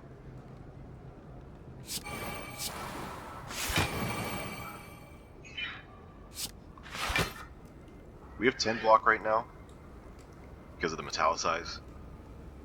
If we use weak potion, we block 6, and we need 14. So I think we just block potion here. Although we are coming up on another campfire. No, we're gonna mine there, not rest. So it's okay. Although it looks like we're taking 9 damage anyways.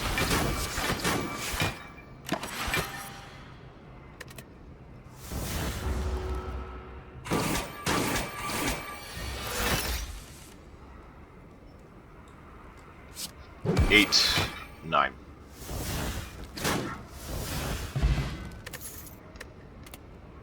Sapphire. Another gem we could use. We could put that in the roll attack. I've tried it in a Brace 3 card before, and it was underwhelming. Making it a Brace 6 is not very good. But turning roll attack into a Brace 11 is. That being said, do we want to prioritize the Sapphire over more wards in the future, more decks in the future, and the random gems we're about to get from Pickaxe? I think the answer is no. I don't think we have to take the Sapphire, so I don't really want to.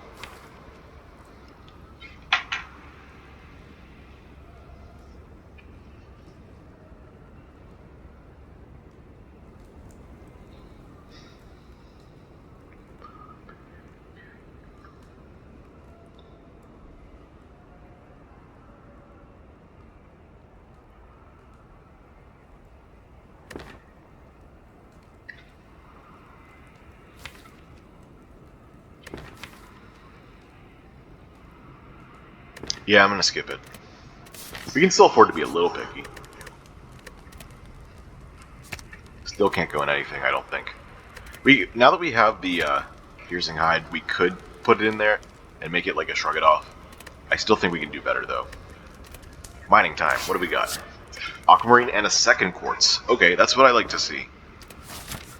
That aquamarine, like I said, go great in roll attack.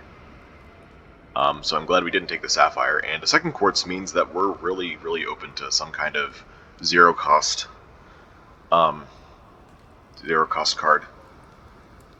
I am hoping for one of the rare things though. Although now that we have 2 quartz, maybe it's not so bad to take like a prismatic barrier or something. I think we need to find some kind of damage scaling, though. Leaning further into stasis would solve that, but still haven't found the full way to block yet. Alright, this is what I was hoping for. Pendiv on 9 means Gem Cannon does double damage, and we now have a ton of gems. I guess we'll find out exactly how many once I play it. Yeah, here we go. That's 6 or 7. 7. Awesome. It's not enough to kill this, though, which is disappointing. This is 19, they're attacking for 20, so this is... Oh, we have 2 metallicize, I forgot. Might as well get rid of this guy. With the thorns.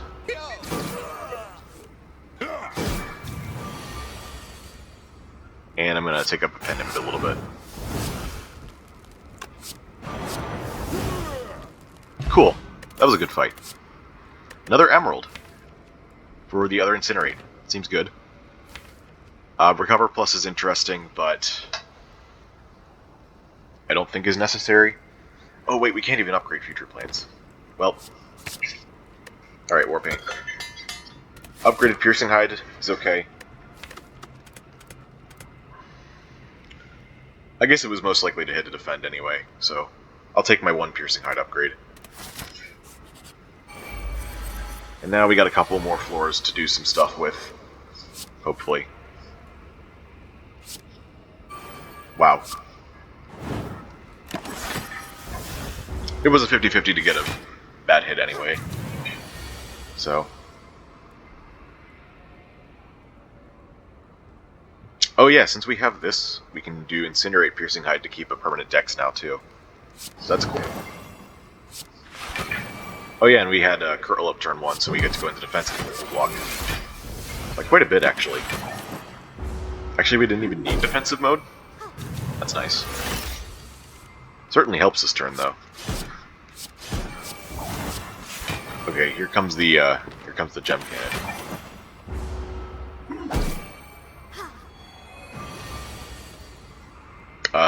Actually, no, we're still gonna do it. It's seven gems. That's way more than doing this.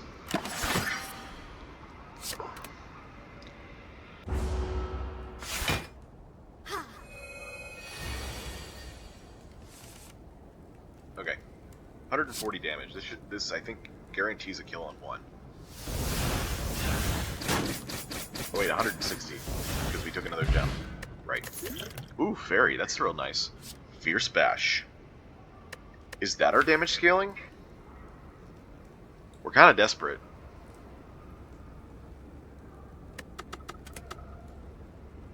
And you know, future plans means that we don't actually have to play the card to put it into stasis. And we have accelerate. The other option is emerald, but we've already got another emerald for this, so it'd have to go in Twin Slam because roll attack with emerald is not great. So yeah, we're gonna go Fierce Bash.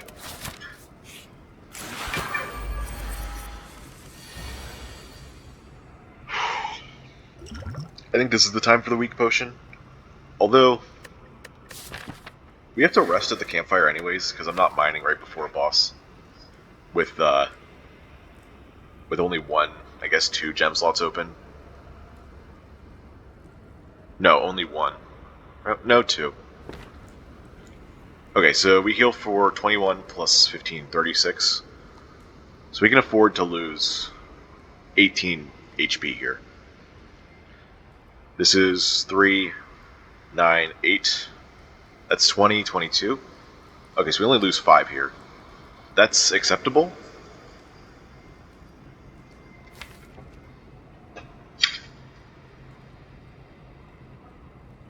What about next turn? We're bracing for 11 plus 5, 16. So we need some kind of brace 4 card, but we don't have that, so we have to get either roll attack or curl up, or both piercing hide and priming shot in order to go into defensive next turn. Or we could just take more damage. I think the taking more damage route means we don't have to use the weak potion. Who do I go to kill first? Probably this guy, because if he buffs next turn, we're going to be in trouble.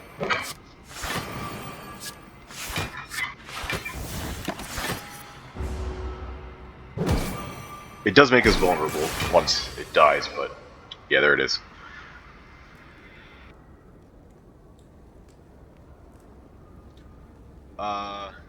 Well, we don't have any block cards in our hand, so maybe I just do the gem cannon now.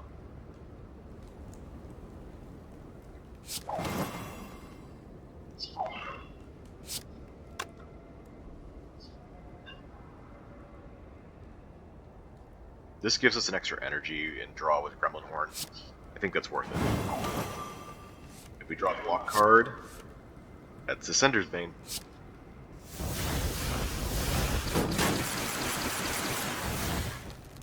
That works too. Just get the kill. Yeah. I was correct on the weak potion. But now we have a speed potion. Oh, and another Aquamarine? Well, the Aquamarine we have is going in roll attack, and the Emerald's going in incinerate. Do we just take the Aquamarine and put it in Twin Slam at this point? We could also put it in Piercing Hide, but I don't think we need a double scaling. I think we need more consistency. There's also planning and floating orbs. I did say something about 0 cost, but that competes with our current stasis plans. I think we just turn our Twin Slam into a card that blocks occasionally, as well as having more fodder for Gem Cannon, because that's going to carry us through Act 3 as well, hopefully.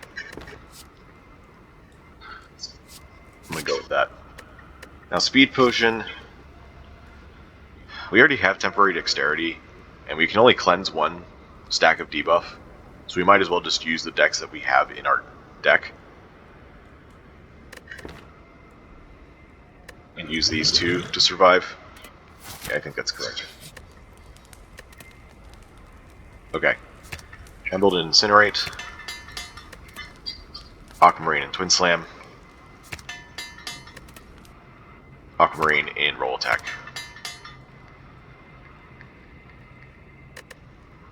And I'm gonna take this one more chance, just in case,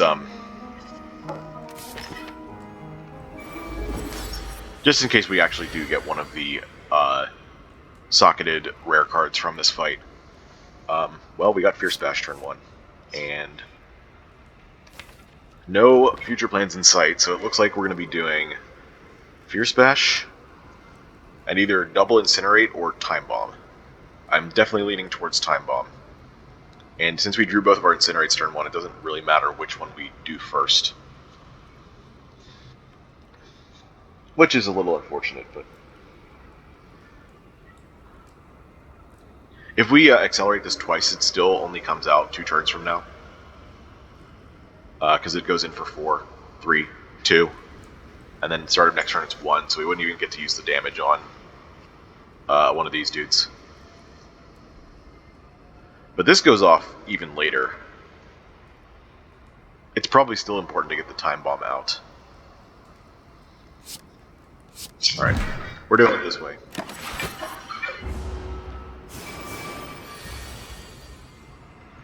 I think it's also too early for Gem Cannon. Although it does hurt to take all this damage right now.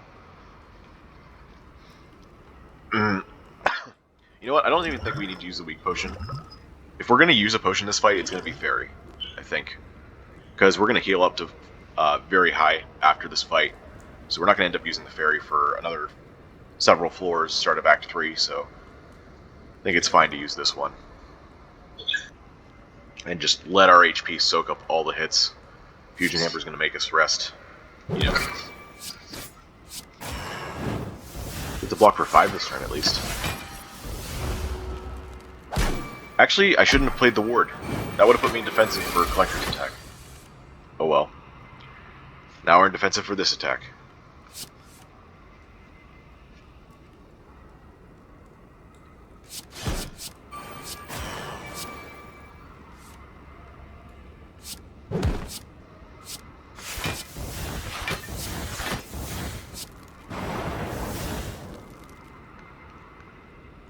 Next turn, we are not being attacked by Collector. They're doing the debuff turn, so I don't want to enter defensive mode.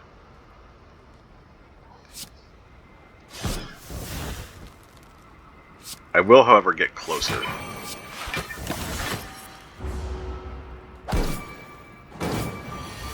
Time Bomb goes off just in time for the Gremlin Horn to proc.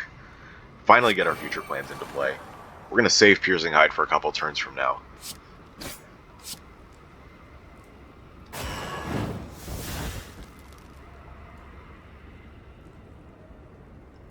Do I want to enter defensive mode now?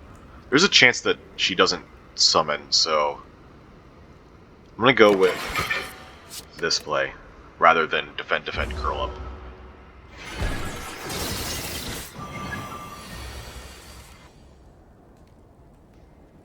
Alright, so it was the attacking turn. That's fine. We have Incinerate with 4 block cards. And we enter defensive. And we have Sensory Wave. Pretty good. Oh, discounting that to 0 seems like a good strategy as well. 31, huh?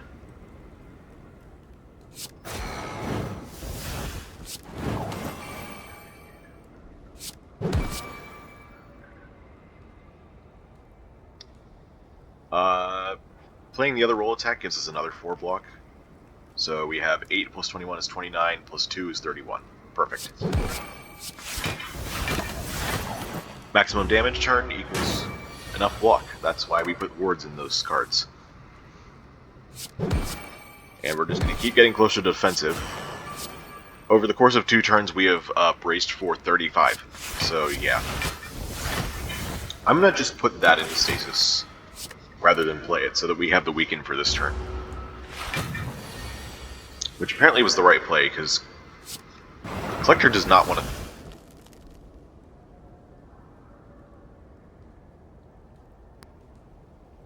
Is it time for Gem Cannon, finally? Oh wait, we have Piercing Height in hand. Yes, it is. Because now we're no longer...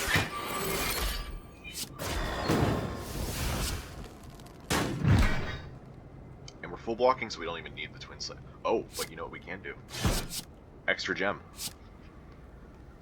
Oh, and that's perfect for Pendiv too. I wasn't even thinking of that. Amazing. Awesome, we only took 30 damage. Could have maybe taken a bit less. Oh, Construction Form's here to save the day. Ooh. Right? I think Laser Turret's the wrong play. Like, there's some merit with the acceleration game that we got going on with kind of similar to Fierce Bash. But we already have things taking up our stasis slots all the time. So unless we found a time capacitor, I don't think it would be that helpful. Although, maybe we need the... I was going to say, maybe we need the sustained damage for boss fights, but Construction Form also helps with that, by giving us just strength instead. And I did pass up a strength option earlier, even though it was possibly good. Revenge Protocol is also interesting because it leans us further into our defensive capabilities. Brace every turn, plus all the brace cards we have, is actually pretty good. And it gives us strength while we're in defensive. 2 strength is not very much, though.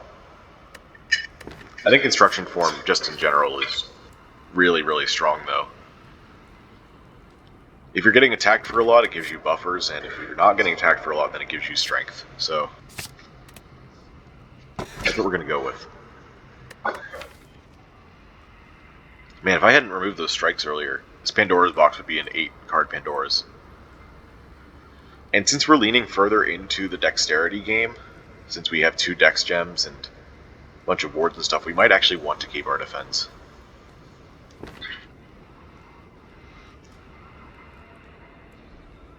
Would we need a 6th energy, a 5th/6th energy? That Collector fight did not feel like we were low on energy. Like, obviously we were playing every card in our hand, but it was definitely enough. Although not being able to do anything at rest sites, I think resting is one of the best things that we need right now. So I think it's between Pandora's and Tiny House.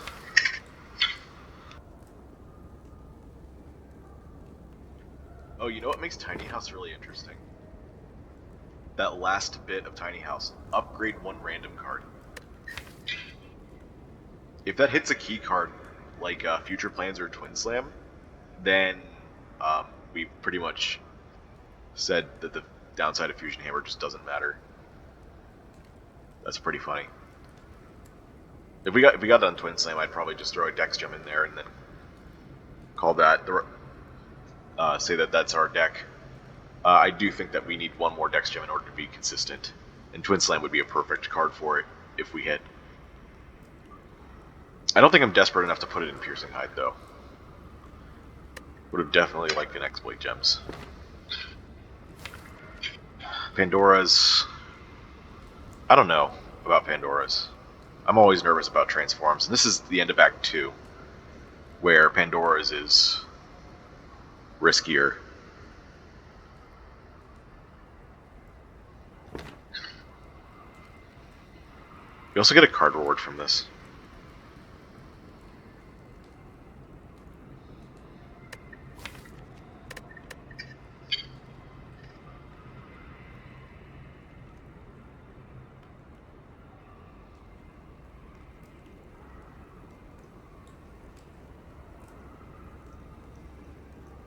What are we leaning into right now?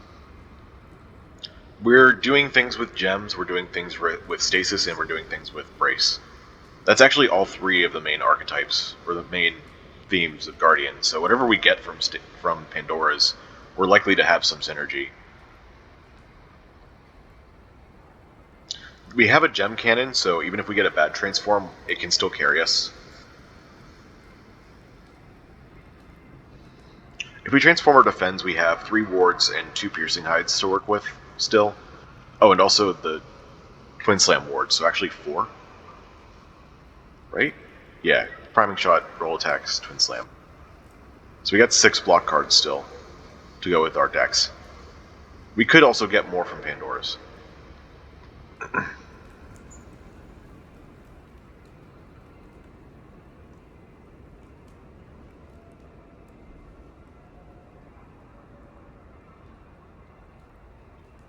If we find more things with stasis, the problem is that there's a lot more stasis cards that put cards into stasis than cards that get them out. There's only one card that gives more. No, there's 2. There's 2 cards that give more stasis slots. There's Stasis Strike and Time Capacitor.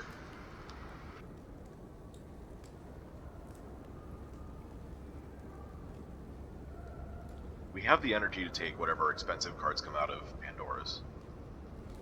Also, finding gems and socketed cards in Pandora's would be a boost as well. More brace is always nice too. You know, I was saying before, this deck feels a little bit weak. And Pandora's would be a great way to spice it up. But I'm also nervous about losing control of the deck.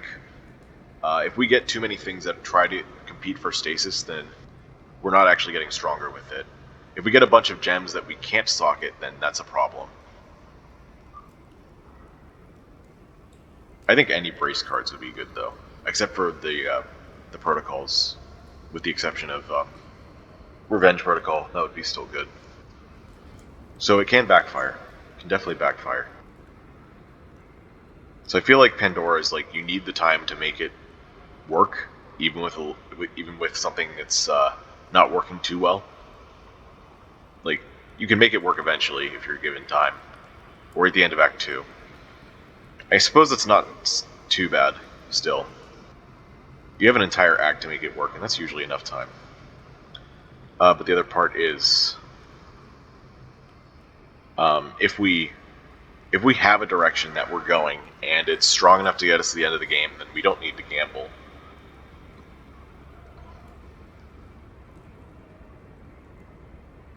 Because we did just get Construction Form. We have a gem cannon to get us through the non-boss fights. And maybe even the boss fights to a certain extent.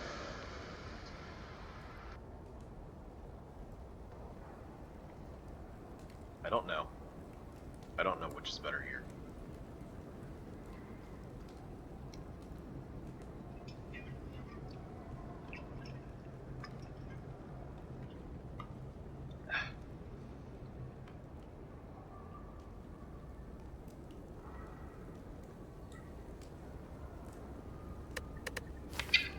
I'm nervous about Pandora's mainly because a low roll could kill us, I think. If our deck is too awkward, if we get too many high cost cards, too much stuff competing for stasis, like if we got 3 more Fierce Bashes, that would be really, really bad, right?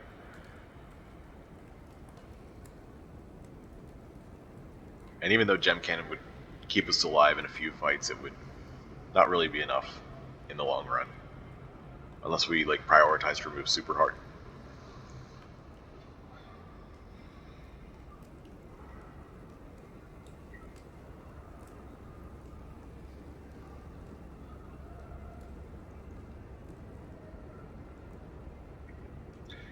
You know, I'm confident that this deck is moving in a direction that can win already. So I don't really want to take the risk of Pandora's Box.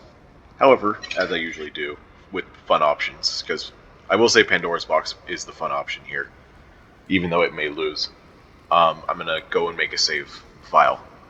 And then if you want, you can pick Pandora's for yourself at this point in the game. So I'll be right back. Alright everyone. Save file's been made. It's tiny house time. And of course it hits a strike. Come on, you had so many options. You had so many options that weren't a basic card. I have a fusion hammer for Pete's sake. You still choose to strike.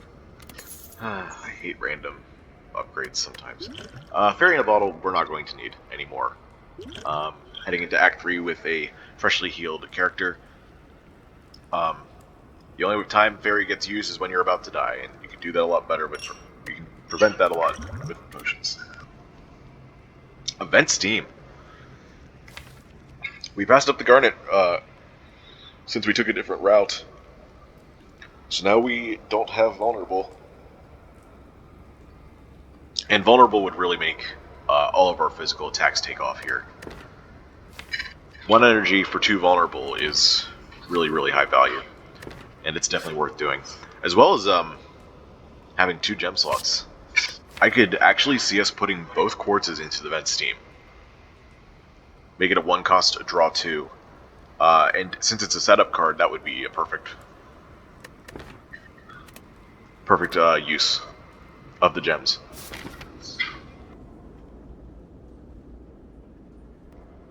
Alright, so now we just gotta worry about the green key elite. And thankfully, because there's a choke point in the middle of this, kind of a choke point in the middle of this act, it'll be easy to get the green key elite, pretty much no matter where it was, but up at the top here, that's even better. We have an entire act to get strong enough to fight this. And there's a shop right before it. We want to take an early act shop if we can, and thankfully there is one. In fact, there's 2. Although, if we take this shop, we're forced to give up a second elite. But if we take the second elite, we're forced to give up a campfire. Actually, there's like no campfires on the main route here. If we go this way. Which means no healing. Interesting.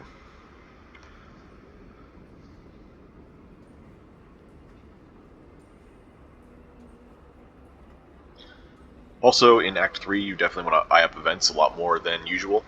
By the time you get to Act 3, gold cards and potions tend to go down in value a lot since it's diminishing returns. But events can drastically change your deck. Falling Event, I know a lot of people hate it, but the way that I end up building my decks, most of the time Falling Event is not bad for me. Somehow the chances are high enough of it hitting a bad card. Maybe that's a testament against me, actually, in how I build my decks. Who knows? But there's also the 2 events that give you a rare relic. The Double Orb Walker and also Mind Bloom. And Mind Bloom has other options if you want to choose those instead.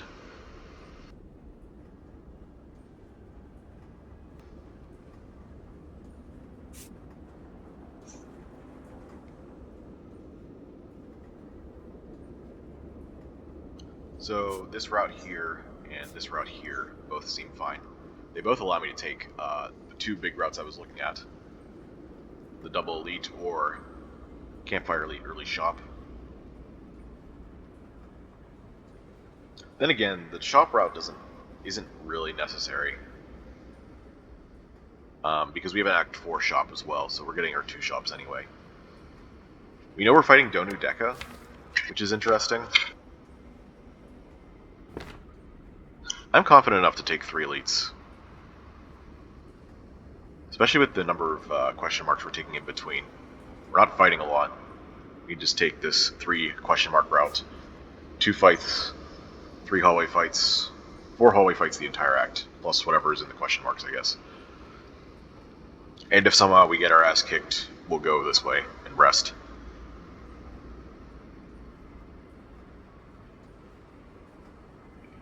Alright, that's what I'm deciding on.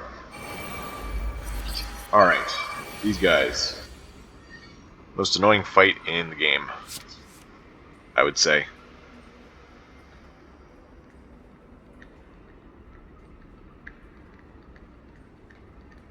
Wow, this is like actually acceptable damage for 3 energy? Crazy.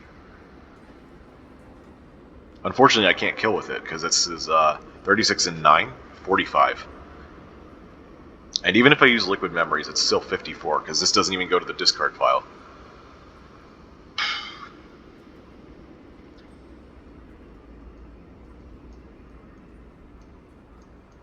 With a 40% potion chance at the beginning of the act, I'm definitely not opposed to using the liquid memories immediately on curl up. You know, because that puts us into defensive. So that's what I'm going to do. I'm going to attack this back guy. We're going to curl up twice. Enter defensive. Only take 3 damage. That's good.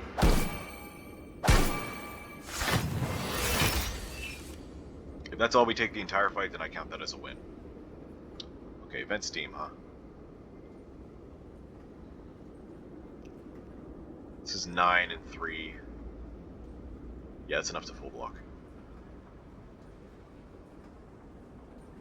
Vent steam priming shot is not enough to break this, but I still think I want it on this guy just to make sure we get the kill. Like if we draw a roll attack or something.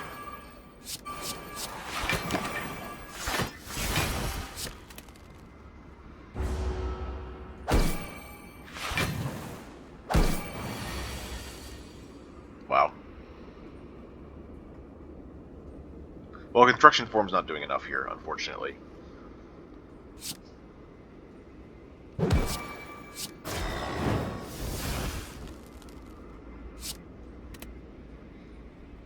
We could draw the accelerate cards with the decks in them. Construction form means we take 15. So yeah, we're gonna hope for a good draw here. Of course it's Ascender's Bane. Why wouldn't it be? Okay, so if we play Defend, Twin Slam, Crystal Ward. That's 5 and 9 is 14. 16? So we don't even full block this. Wow.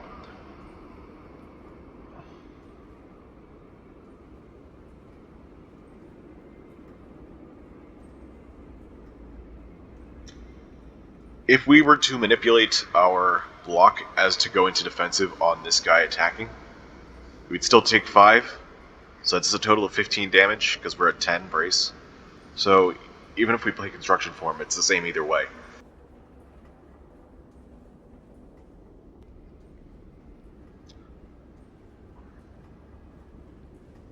We would play Defend Crystal Ward, and then plus the 2 Metallicize would be exactly 10. No, we want to do 8. Can we do 8? Yeah, we can, with 2 wards.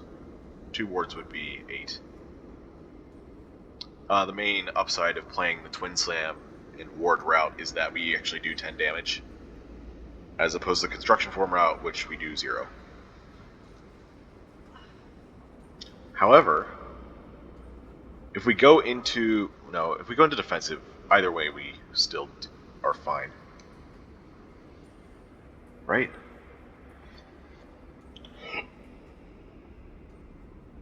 Let me think about this.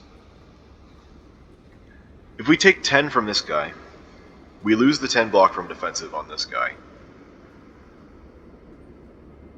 Meanwhile, if we do the construction form route, we go into defensive on this guy, keep the 10 block for next round. Okay. Also, we don't have to worry about crystal wards in our discard pile. Either one of the incinerates would have fixed this, I think.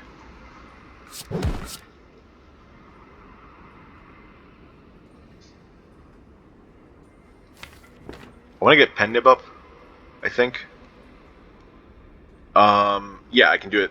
I can do it with Gremlin Horn. Incinerate, use this to grab a Gremlin Horn proc, and then we have enough energy for that. This will be 26 when it comes out. It doesn't even matter, I'm just going to do this to be safe. Yeah, 26. Easy. Okay. Amethyst. Well, dang, now I wish I had kept that Twin Slam slot empty. I suppose we can put it in Piercing Hide. It's not so bad. Different kind of block. Works well with Thorns. Also, if we find the Grimforge event, we can remove the ward from Twin Slam and replace it with the Amethyst. That'd be a great event to get. I'm gonna take it, since we have an open slot. Sensory Stone. You can take damage for colorless cards. I feel like we're at the HP where I'm willing to take 5 damage, but not 10. We are taking a lot of events, which means that we probably are not in danger of dying still. But I think 5 is the threshold I'm comfortable at. So I'm going to do that. Master of Strategy is amazing. Bandage up is a consideration, but we have Fusion Hammer to fall back on. We can just path to a campfire instead of taking the extra elite. Madness is interesting, but I don't really want to take any of these. Madness, Fierce Bash is a combo, because it only goes into stasis for 1 turn, but still gets the same amount of scaling, pretty much. Yeah, I'm going to stick with Master Strategy. And since we're not in downfall mode, that's always a hero one. I don't know if it does permanent or not. Already paying off, I think. Oh, there's Fierce Bash.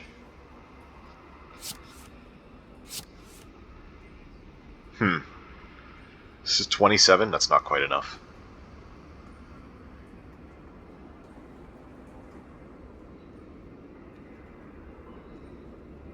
Time Bomb, Incinerate, Piercing Hide, I think is the play.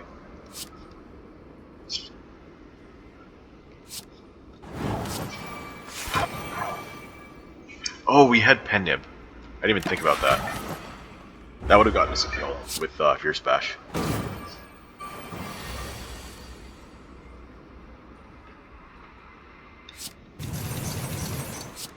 Guess we do it on this guy. Thanks to our Metallicize, this dude's not doing any damage to us. Oh, and also, I guess, the Amethyst. Goodbye. Time Bomb Gremlin Horn's pretty good combo.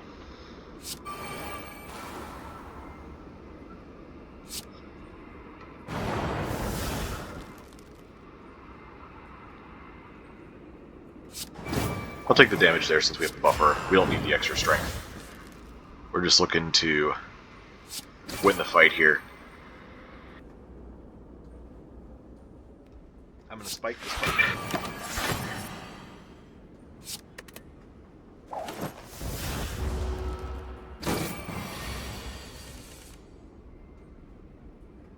Well, now that we don't have buffer, I can't play these. So maybe that was incorrect. So I want to take 11 damage. No thanks.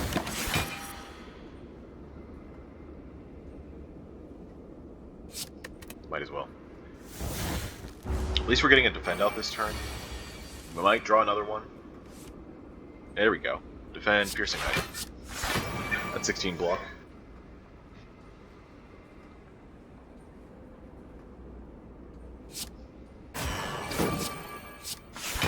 It's not quite enough to play another, but that's fine. Save this for next turn, I suppose.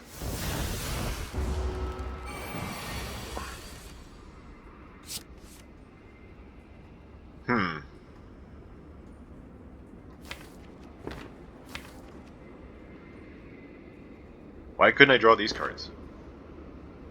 I guess I take 1 damage here, that's fine.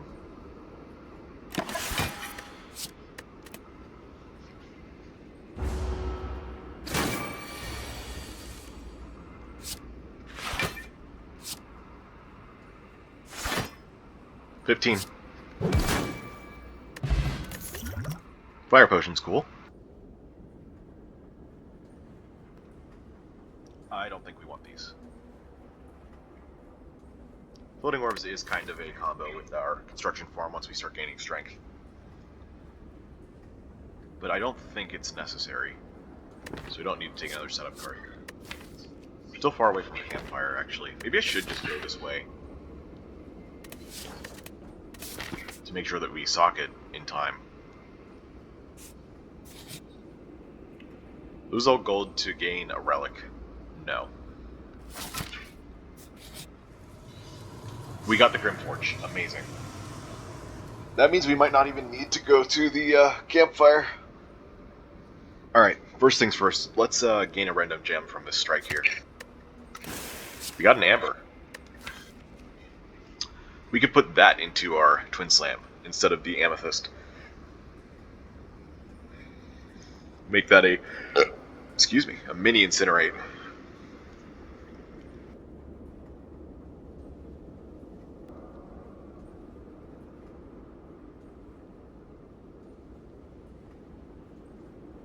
We've already got a plan to put both quartzes into vent steam, and I think that's still good. Amethyst can still go in the piercing hide instead of in twin slam.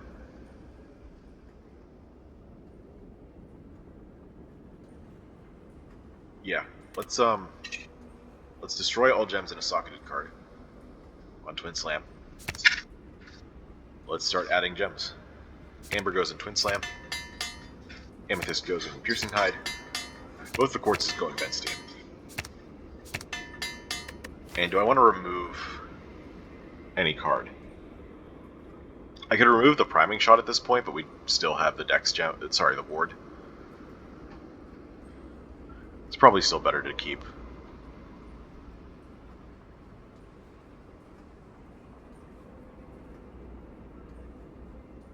Helps with Reptimancer daggers. Very nice. Very good luck for finding that event. Our deck was 27 before, now it's 23. Although, of course, a couple of those were quartzes anyway, so... How much is this doing now? It's not enough to kill, right? 1, 2, 3, 4, 5, 6, 7, 8, 9, 10, so it is doing 100 damage. This draw really sucks, though, for blocking this turn. I guess we do Weak Potion, because we also don't know if they're doing the 45 attack next turn.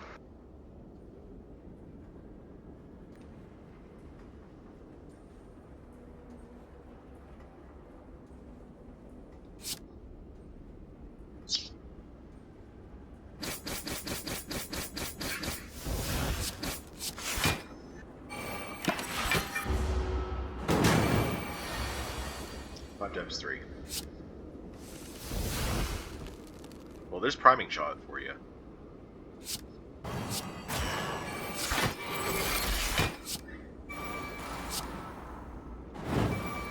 That should get Time Bomb out. But if I remember correctly, Time Bomb always hits when Nemesis is intangible because of weird timing issues.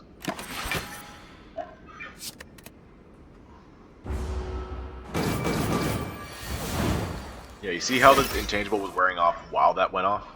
Yeah, there's no way to get that to do actual damage. It seems. Can I full block this? 16, 14 is 30, yeah we can. But only if we play 3 energy worth of block cards, I think. And I want to play Construction Form. Yeah, this is 31, unfortunately. We would have needed one more. Sad.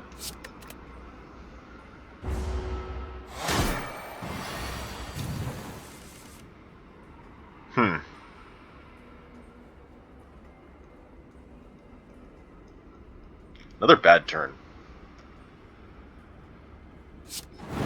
Gotta use the Penib on that just to get this out. They can't even enter defensive mode. Sheesh. Maybe I do have to go to the campfire.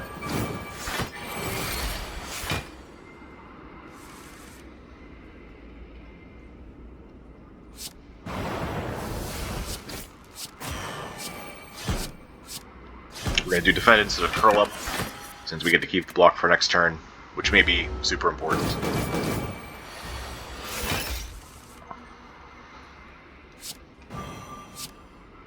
Eight. And that should be enough with the vulnerable next turn to just kill, so I'm going to leave this at 8 so that we get 9.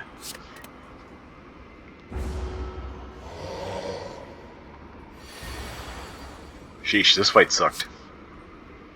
That was just barely enough? Crazy. Aw, bank. 72 gold. It's pretty cool. Ancient Construct. Permanent Dex. Permanent Thorns. There's also a Polydemon Charge Core. Man. Do we take that? Is that our answer? Do we need that in order to block consistently in the late game? Kind of makes the Onyx worthless.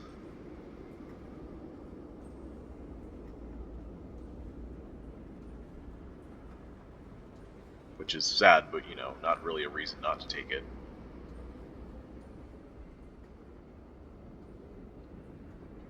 It'd be 4 cards out of 23, minus the powers and the exhausting cards, Master Strategy. So I think we'd get 1 a turn.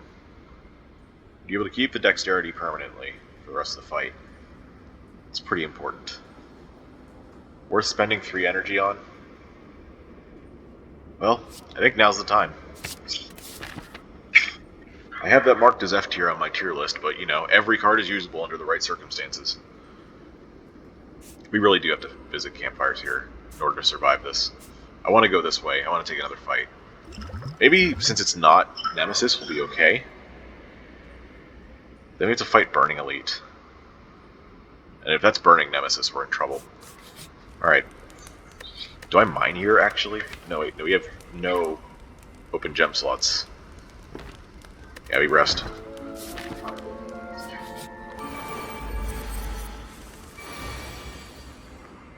Oh man, if only we had gem cannon this turn. Actually? Oh man. If only. I'm gonna wait to see if we do it. If we get it, that's just a win, I think.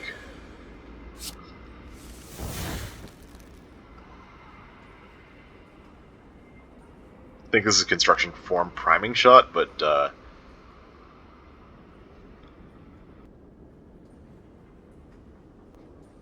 I guess 3 of the different intents are just single attacks. There's the big, just pure damage attack. There's the debuff attack we just got. And there's the blocking attack. So construction form priming shot could still work. Yeah, there's too much energy in my hand. Let's see what this is worth. 57? Okay, perfect time for construction form.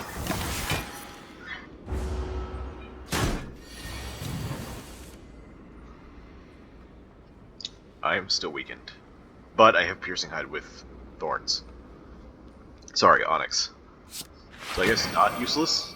I didn't even play the other thing, though. 11 times 10 is not enough to kill.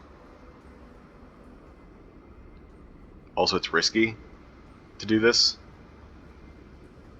I guess I could do this first anyway, and just... We need to kill this thing faster. So there we go.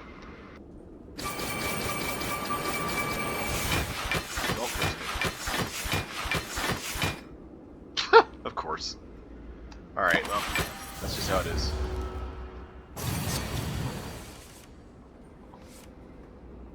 Looks like we'll be removing that. The only way to enter defensive here is to use roll attack curl up. I think that's fine though, because no matter what, we still have a buffer.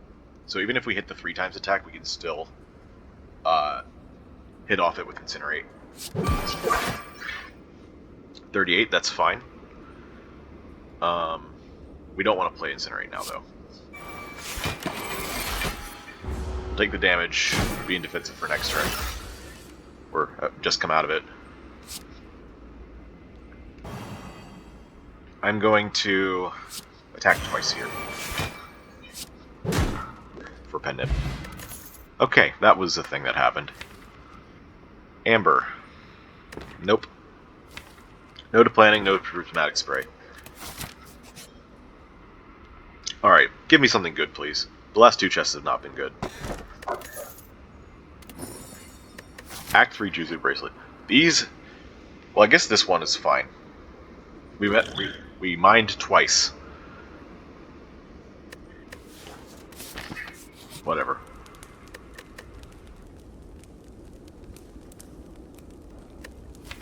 I don't think we want to take a risk on mining again, because we don't really want to add more cards to the deck.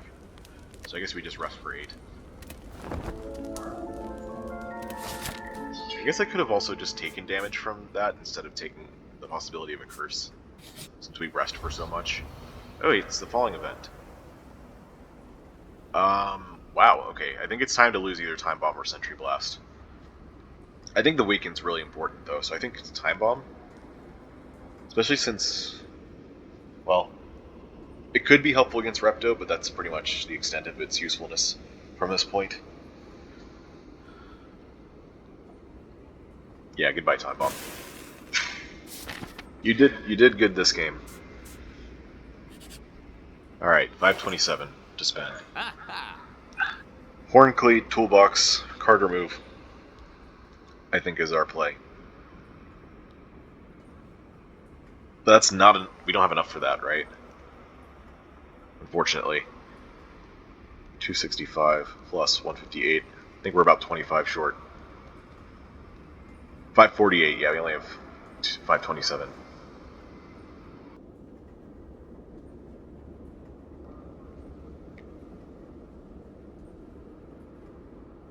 Horn Cleat and Toolbox have got to be worth a card remove, though. And after we fight this next couple of fights, we'll have enough for a card remove and a half. I don't think any of the cards in the shop are worth buying anyway.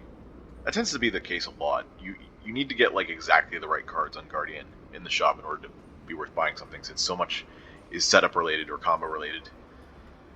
You have much better luck finding just random cards in fights. But anyway, I'm going to go with these two.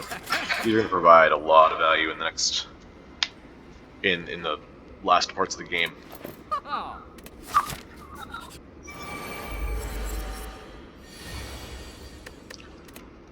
I have no idea what's happening this turn. With our draw, anyway. But I do know that this blocks for more than Good Instincts because of how Transient works. Unless we were to somehow get both Incinerates in hand for decks. We could also take Jack of all trades, but I think Dramatic Entrance is going to be enough for this turn. This fight scares me as Guardian, by the way. Not as easy as on other characters, since there's so much setup. We're going to be taking 9 this turn. I think it's better than using Gem Cannon immediately. Also, I could just use Explosive Potion.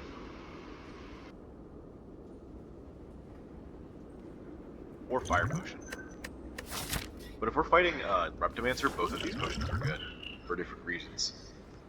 I think Explosive Potion is better against Repto, since we have Gremlin Horn specifically. We can combo kill multiple daggers in one turn with it. Fire Potion would be good for killing one in most other scenarios. So I wouldn't want to waste 20 damage worth of block on something that only needs 10. But I think the overall payout is better. What was the thing we skipped in Act 1? Tiny Chest? That was probably worth it. Still.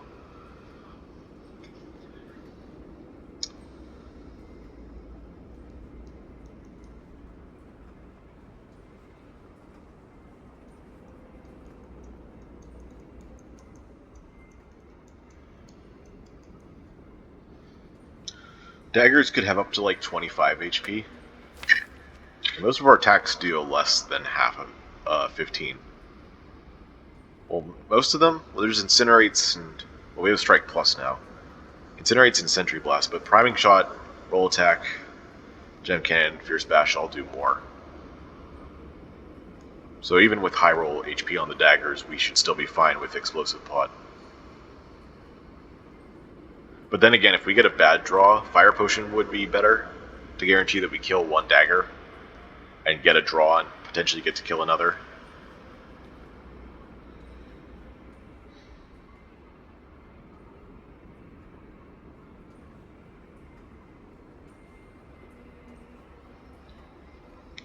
Jeez, I don't know. Might have to use both potions here as well. I think that tips me over in using Explosive Potion, although it hurts.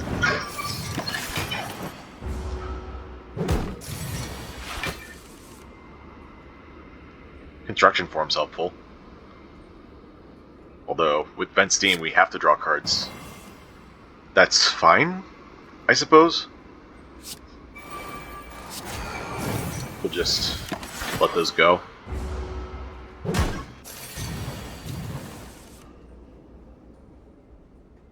Is this even enough? Might not even be enough.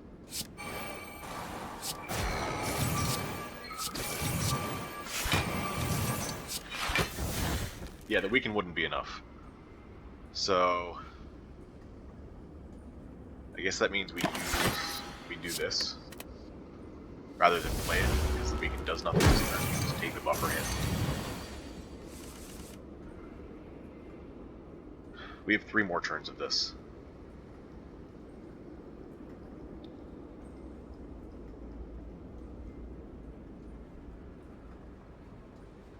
We can enter defensive mode. Deal 34 damage. Gives us 12 blocks, so that's 46. We need 24 more for 2 energy.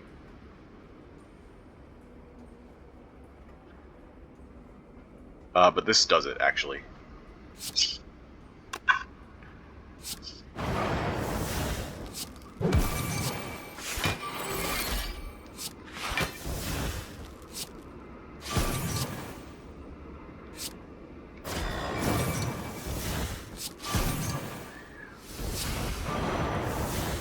Okay, and I'm going to keep the gem cannon in. This is going to be our last turn maneuver. Unless we somehow can't block here either. Master Strategy's back, that's great.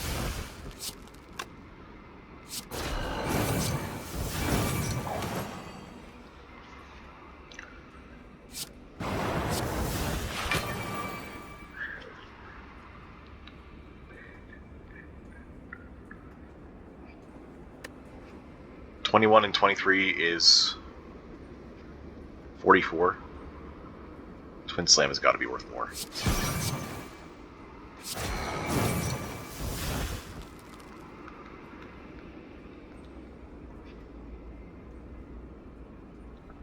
Okay, this is 35 total. Actually, is this... Oh, right, doing damage is less than block because it's weakened. Forgot about that. Okay, this is close enough. We'll take our 5.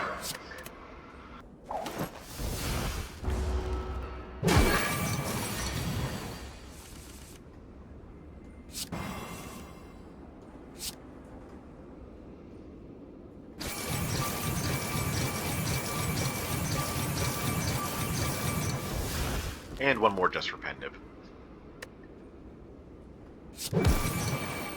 There we go. Okay. We survived Transient. Liquid Memories. It's a good thing we used a potion, I suppose. Vent Steam number 2. More consistent vulnerable seems like a good idea to me. Does make me wish we mined, though. But maybe we can just do that at this fire. To be able to socket next fire. Kind of a weird play going into two boss fights, but I think we can do it. Okay, max HP Reptomancer, and we have an Apotheosis, that's funny.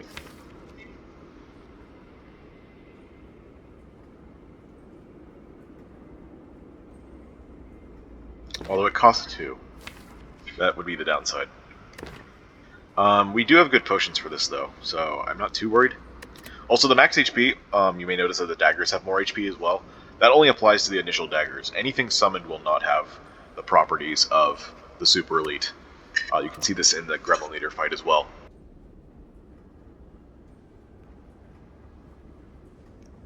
You could also do Sacred Technique and grab Master Strategy, but I like the Apotheosis more. Oh yeah, we also have Pen Nib. That's fun. Alright, Gremlin Horn, do your thing.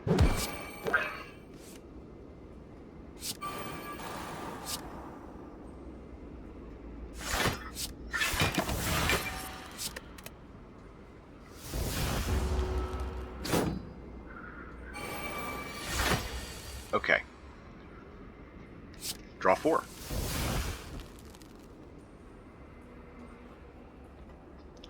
I think we just use the gem cannon immediately. But we might want to use the cards that have gems in them first. I think we're very likely to kill daggers here. How much is this? 10 damage? This is also 10 damage. Priming shot on this one is perfect because that puts it at 10.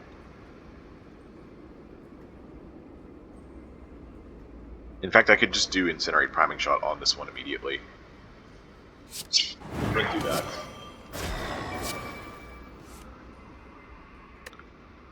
$24 is not enough. I have 4 energy left.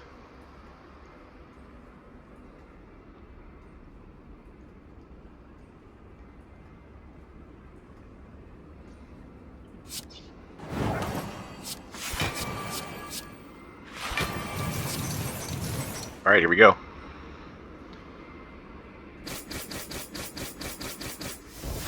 Okay, good enough.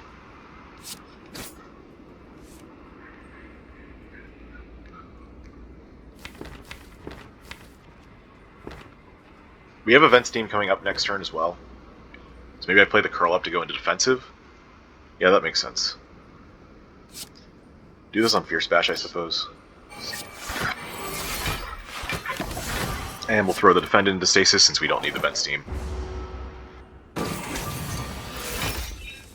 And going into defensive meant nothing. Cool.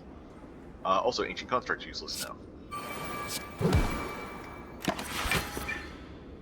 I guess we just do this so we don't have to redraw it.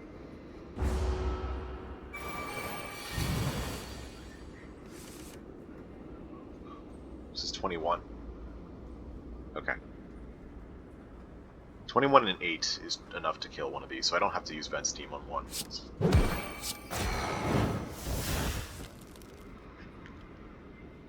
This will have enough damage to kill this on its own, so let's do Vent Steam, Incinerate. Wait.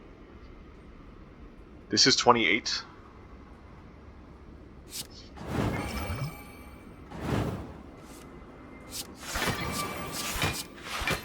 There we go. Perfect time for Pendiv to go off, by the way. 76 damage for free. Roll attack to go into defensive. Oh wait, we were weakened. Would have been even more without. Oh wait, we have buffer. That's fine. Just do all the damage.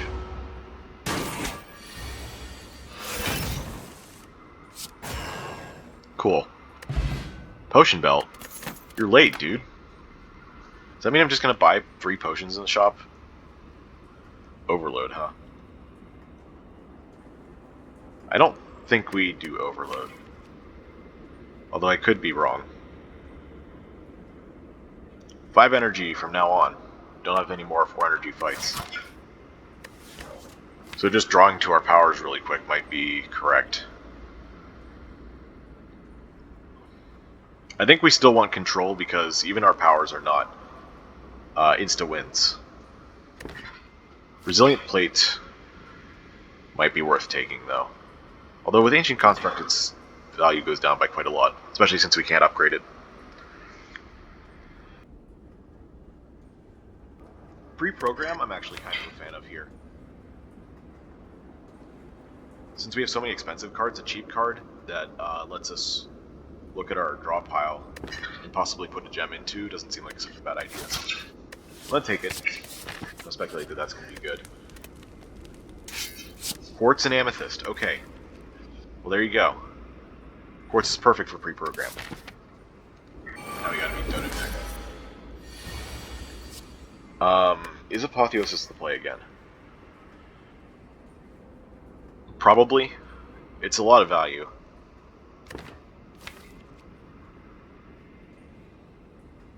But Master of Strategy, because we need to end this fight quick, might even be better. Actually, I don't even know if we can beat this fight quick. We don't scale up very fast. So how do we win this then? Ancient Construct above all? And just kind of say no to Construction Form? Unless we can somehow block it with it.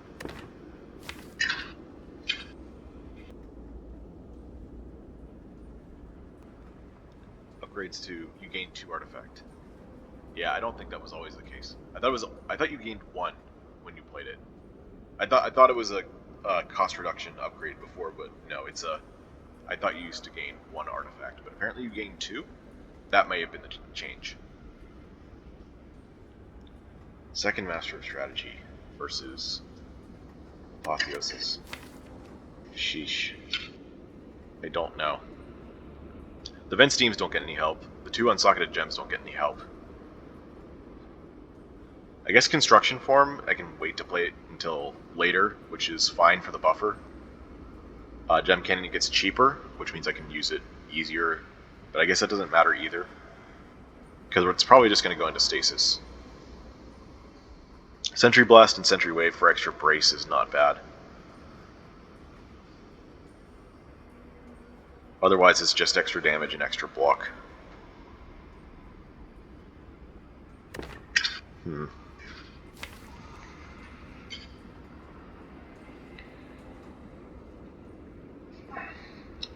If I think I'm dying, Apotheosis is the right play. If I think that this deck can win as is, Master of Strategy is.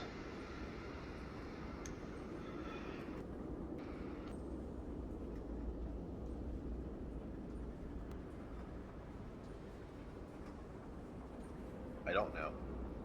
I'm not optimistic about this fight. I suppose the Amethyst will help strip Artifact, so Vent Steam can do things.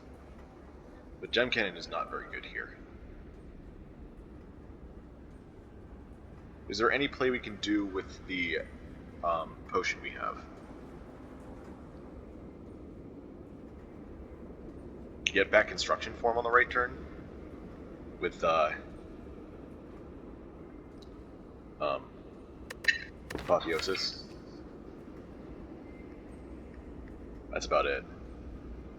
Also, we have to win next fight as well.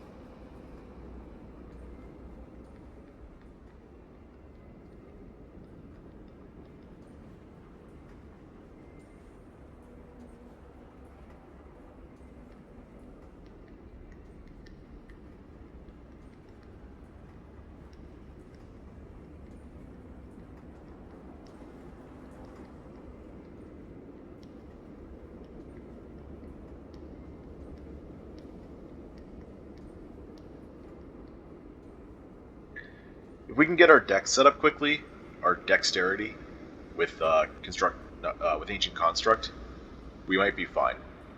Because we can perhaps outrace the damage that Donu and Deca are doing. But we can do something similar just by upgrading all. Although it only hits 3 defense and a piercing hide.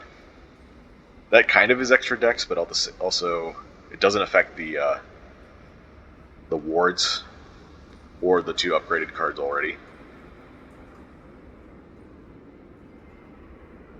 It would give us Artifact immediately, but that's it.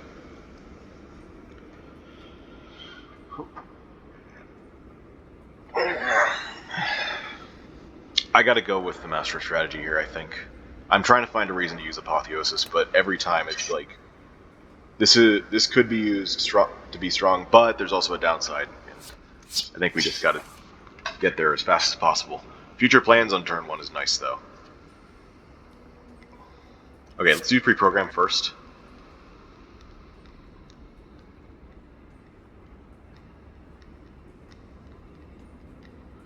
And I guess since we have so much energy in our hand, I'm just going to put Roll Attack in. I could also use Liquid Memories on Roll Attack to enter defensive mode super early. Roll Attack, Piercing Hide, Priming Shot would be 22 brace.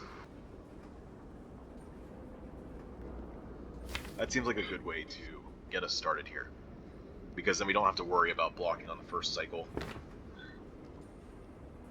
Alright, let's do it.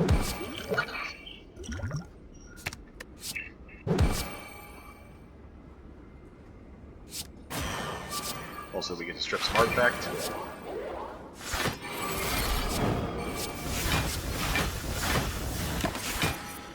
Okay. Get to keep 4 block for next turn. Get an extra 12 from defensive mode and Metallicize. Oh, and we get Horncleat? Awesome. So we don't have to block at all this turn, which is great, because we have very little block. We did not get Ancient Construct yet, and we just drew both of our Incinerates. I think we still want to strip the artifact here, but we also have an Amethyst coming up. So maybe I should split. But I also have Event Steam coming up. I think that's secondary. Let's split here.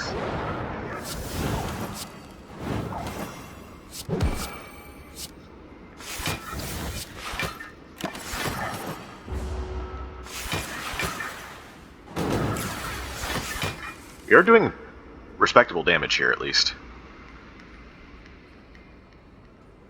Yeah, there's our Amethyst.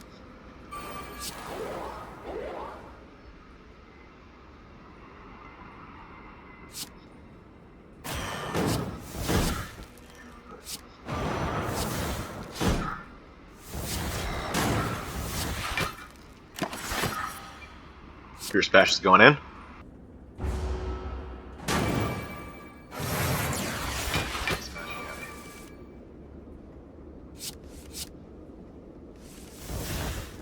Great timing run construction form, I think.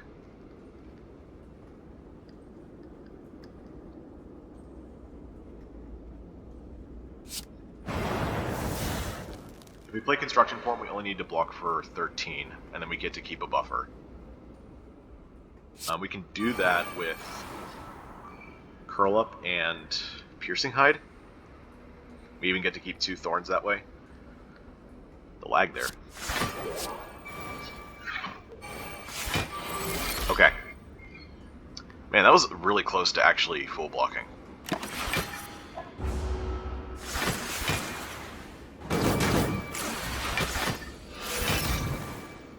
If we're lucky, we might even be able to full block this turn.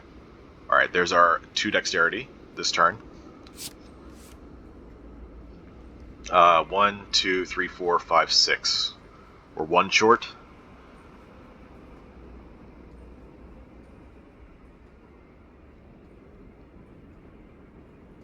I think we skip on the second Twin Slam. That second Twin Slam would get Fierce Bash out, but waiting 1 more turn might allow us to get Vent Steam.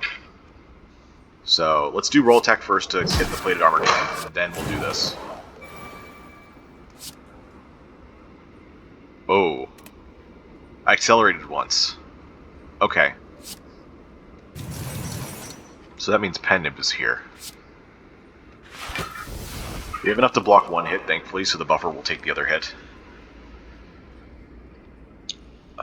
Since we accelerated, I guess that means this is coming out.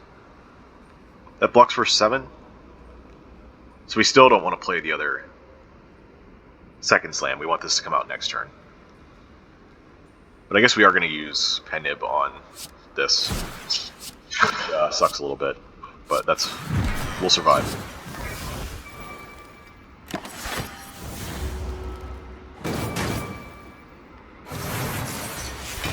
Alright, another artifact. That'd be a good time to draw Incinerate. Is it Gem Cannon time? Might be Gem Cannon time. If I do roll attack Gem Cannon, I won't have enough energy to play the defend.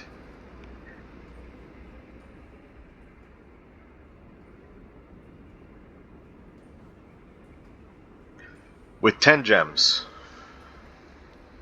we do 25 here. So he's at 87. And this does 16, so we need 6 hits to land here. The odds are not in our favor of that.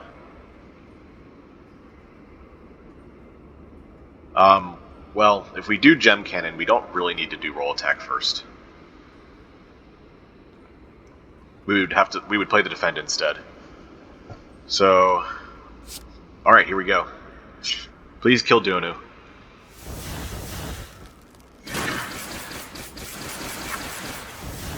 That was not enough. Okay.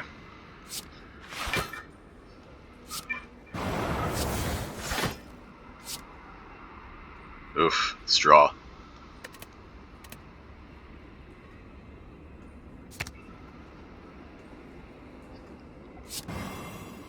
I think it only hit Donu 4 times even.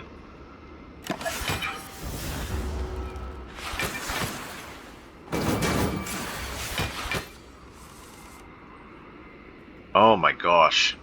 Are you serious? We drew every dazed? One piercing hide or priming shot would have put me into defensive. Wow. What awesome luck.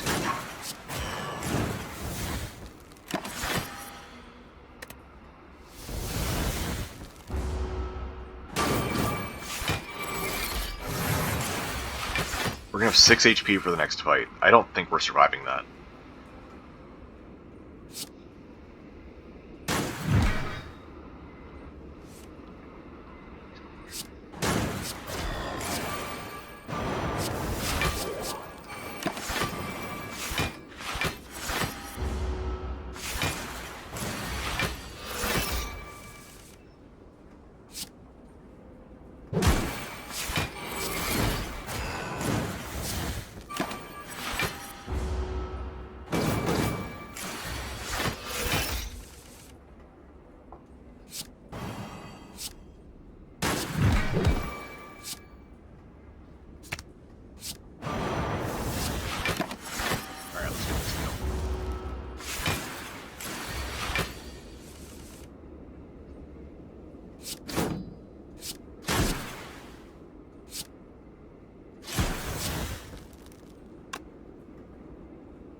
Wow.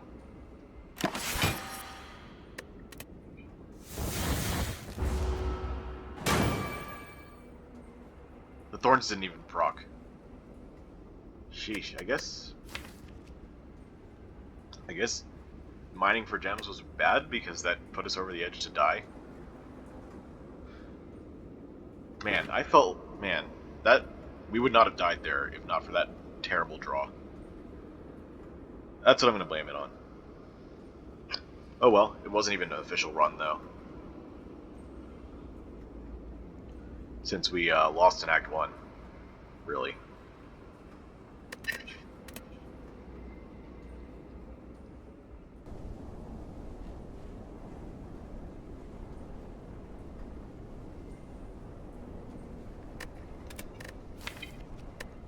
Just how it goes sometimes. Sometimes you lose to a bad draw, even though your deck is solid. Learned an important lesson here.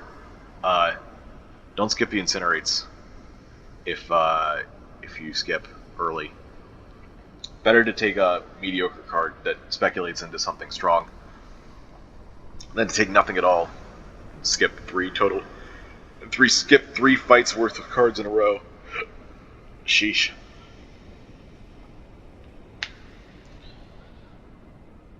We also had the pathing problem of going for 3 fights instead of pathing to the right to another shop where it would have been safer. So that was a mistake. Yeah, not much to say about this half of the run. Just an actual learning experience because I would not have thought to take the incinerates before this happened. And naturally, we went this way and tried it. We got a very interesting run. We leaned a little bit into gems, not as much as how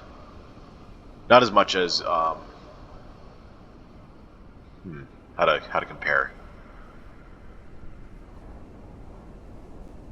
Not as much as you really could. Like, we didn't go full Dex Ward combo.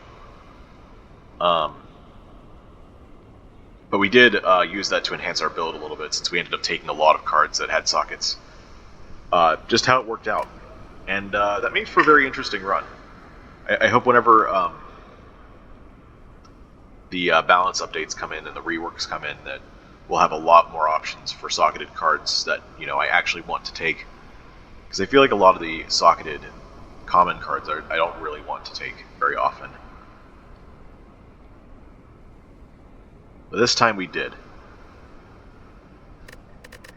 Actually got to use Ancient Construct a little bit for permanent decks. That was interesting. I think it did help in the Donu Deku fight. It just wasn't fast enough. Maybe if one of the gems we mined had been a dexterity gem, we would have been better off. Maybe we could have played the writhing mass fight differently since we were guaranteed to rest.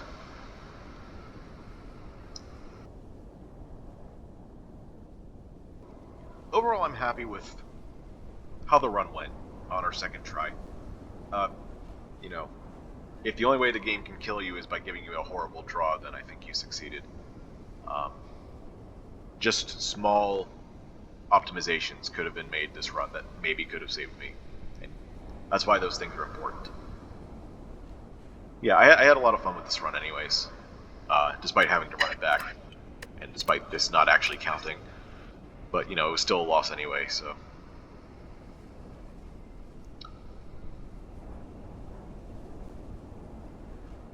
yeah, that's about all I can say about that. I wonder how this would have done against Heart. It definitely feels somewhat slow, but has some really unexpected strong points. Alright, that'll be it for me. I hope you enjoyed this episode. I hope you enjoyed me running back this seed, because watching just this is not very fun. Maybe interesting, because you get to see how some runs lose. But I hope you stick around for the rest of the series, or for just some future episodes. And if you do, I'll see you next time.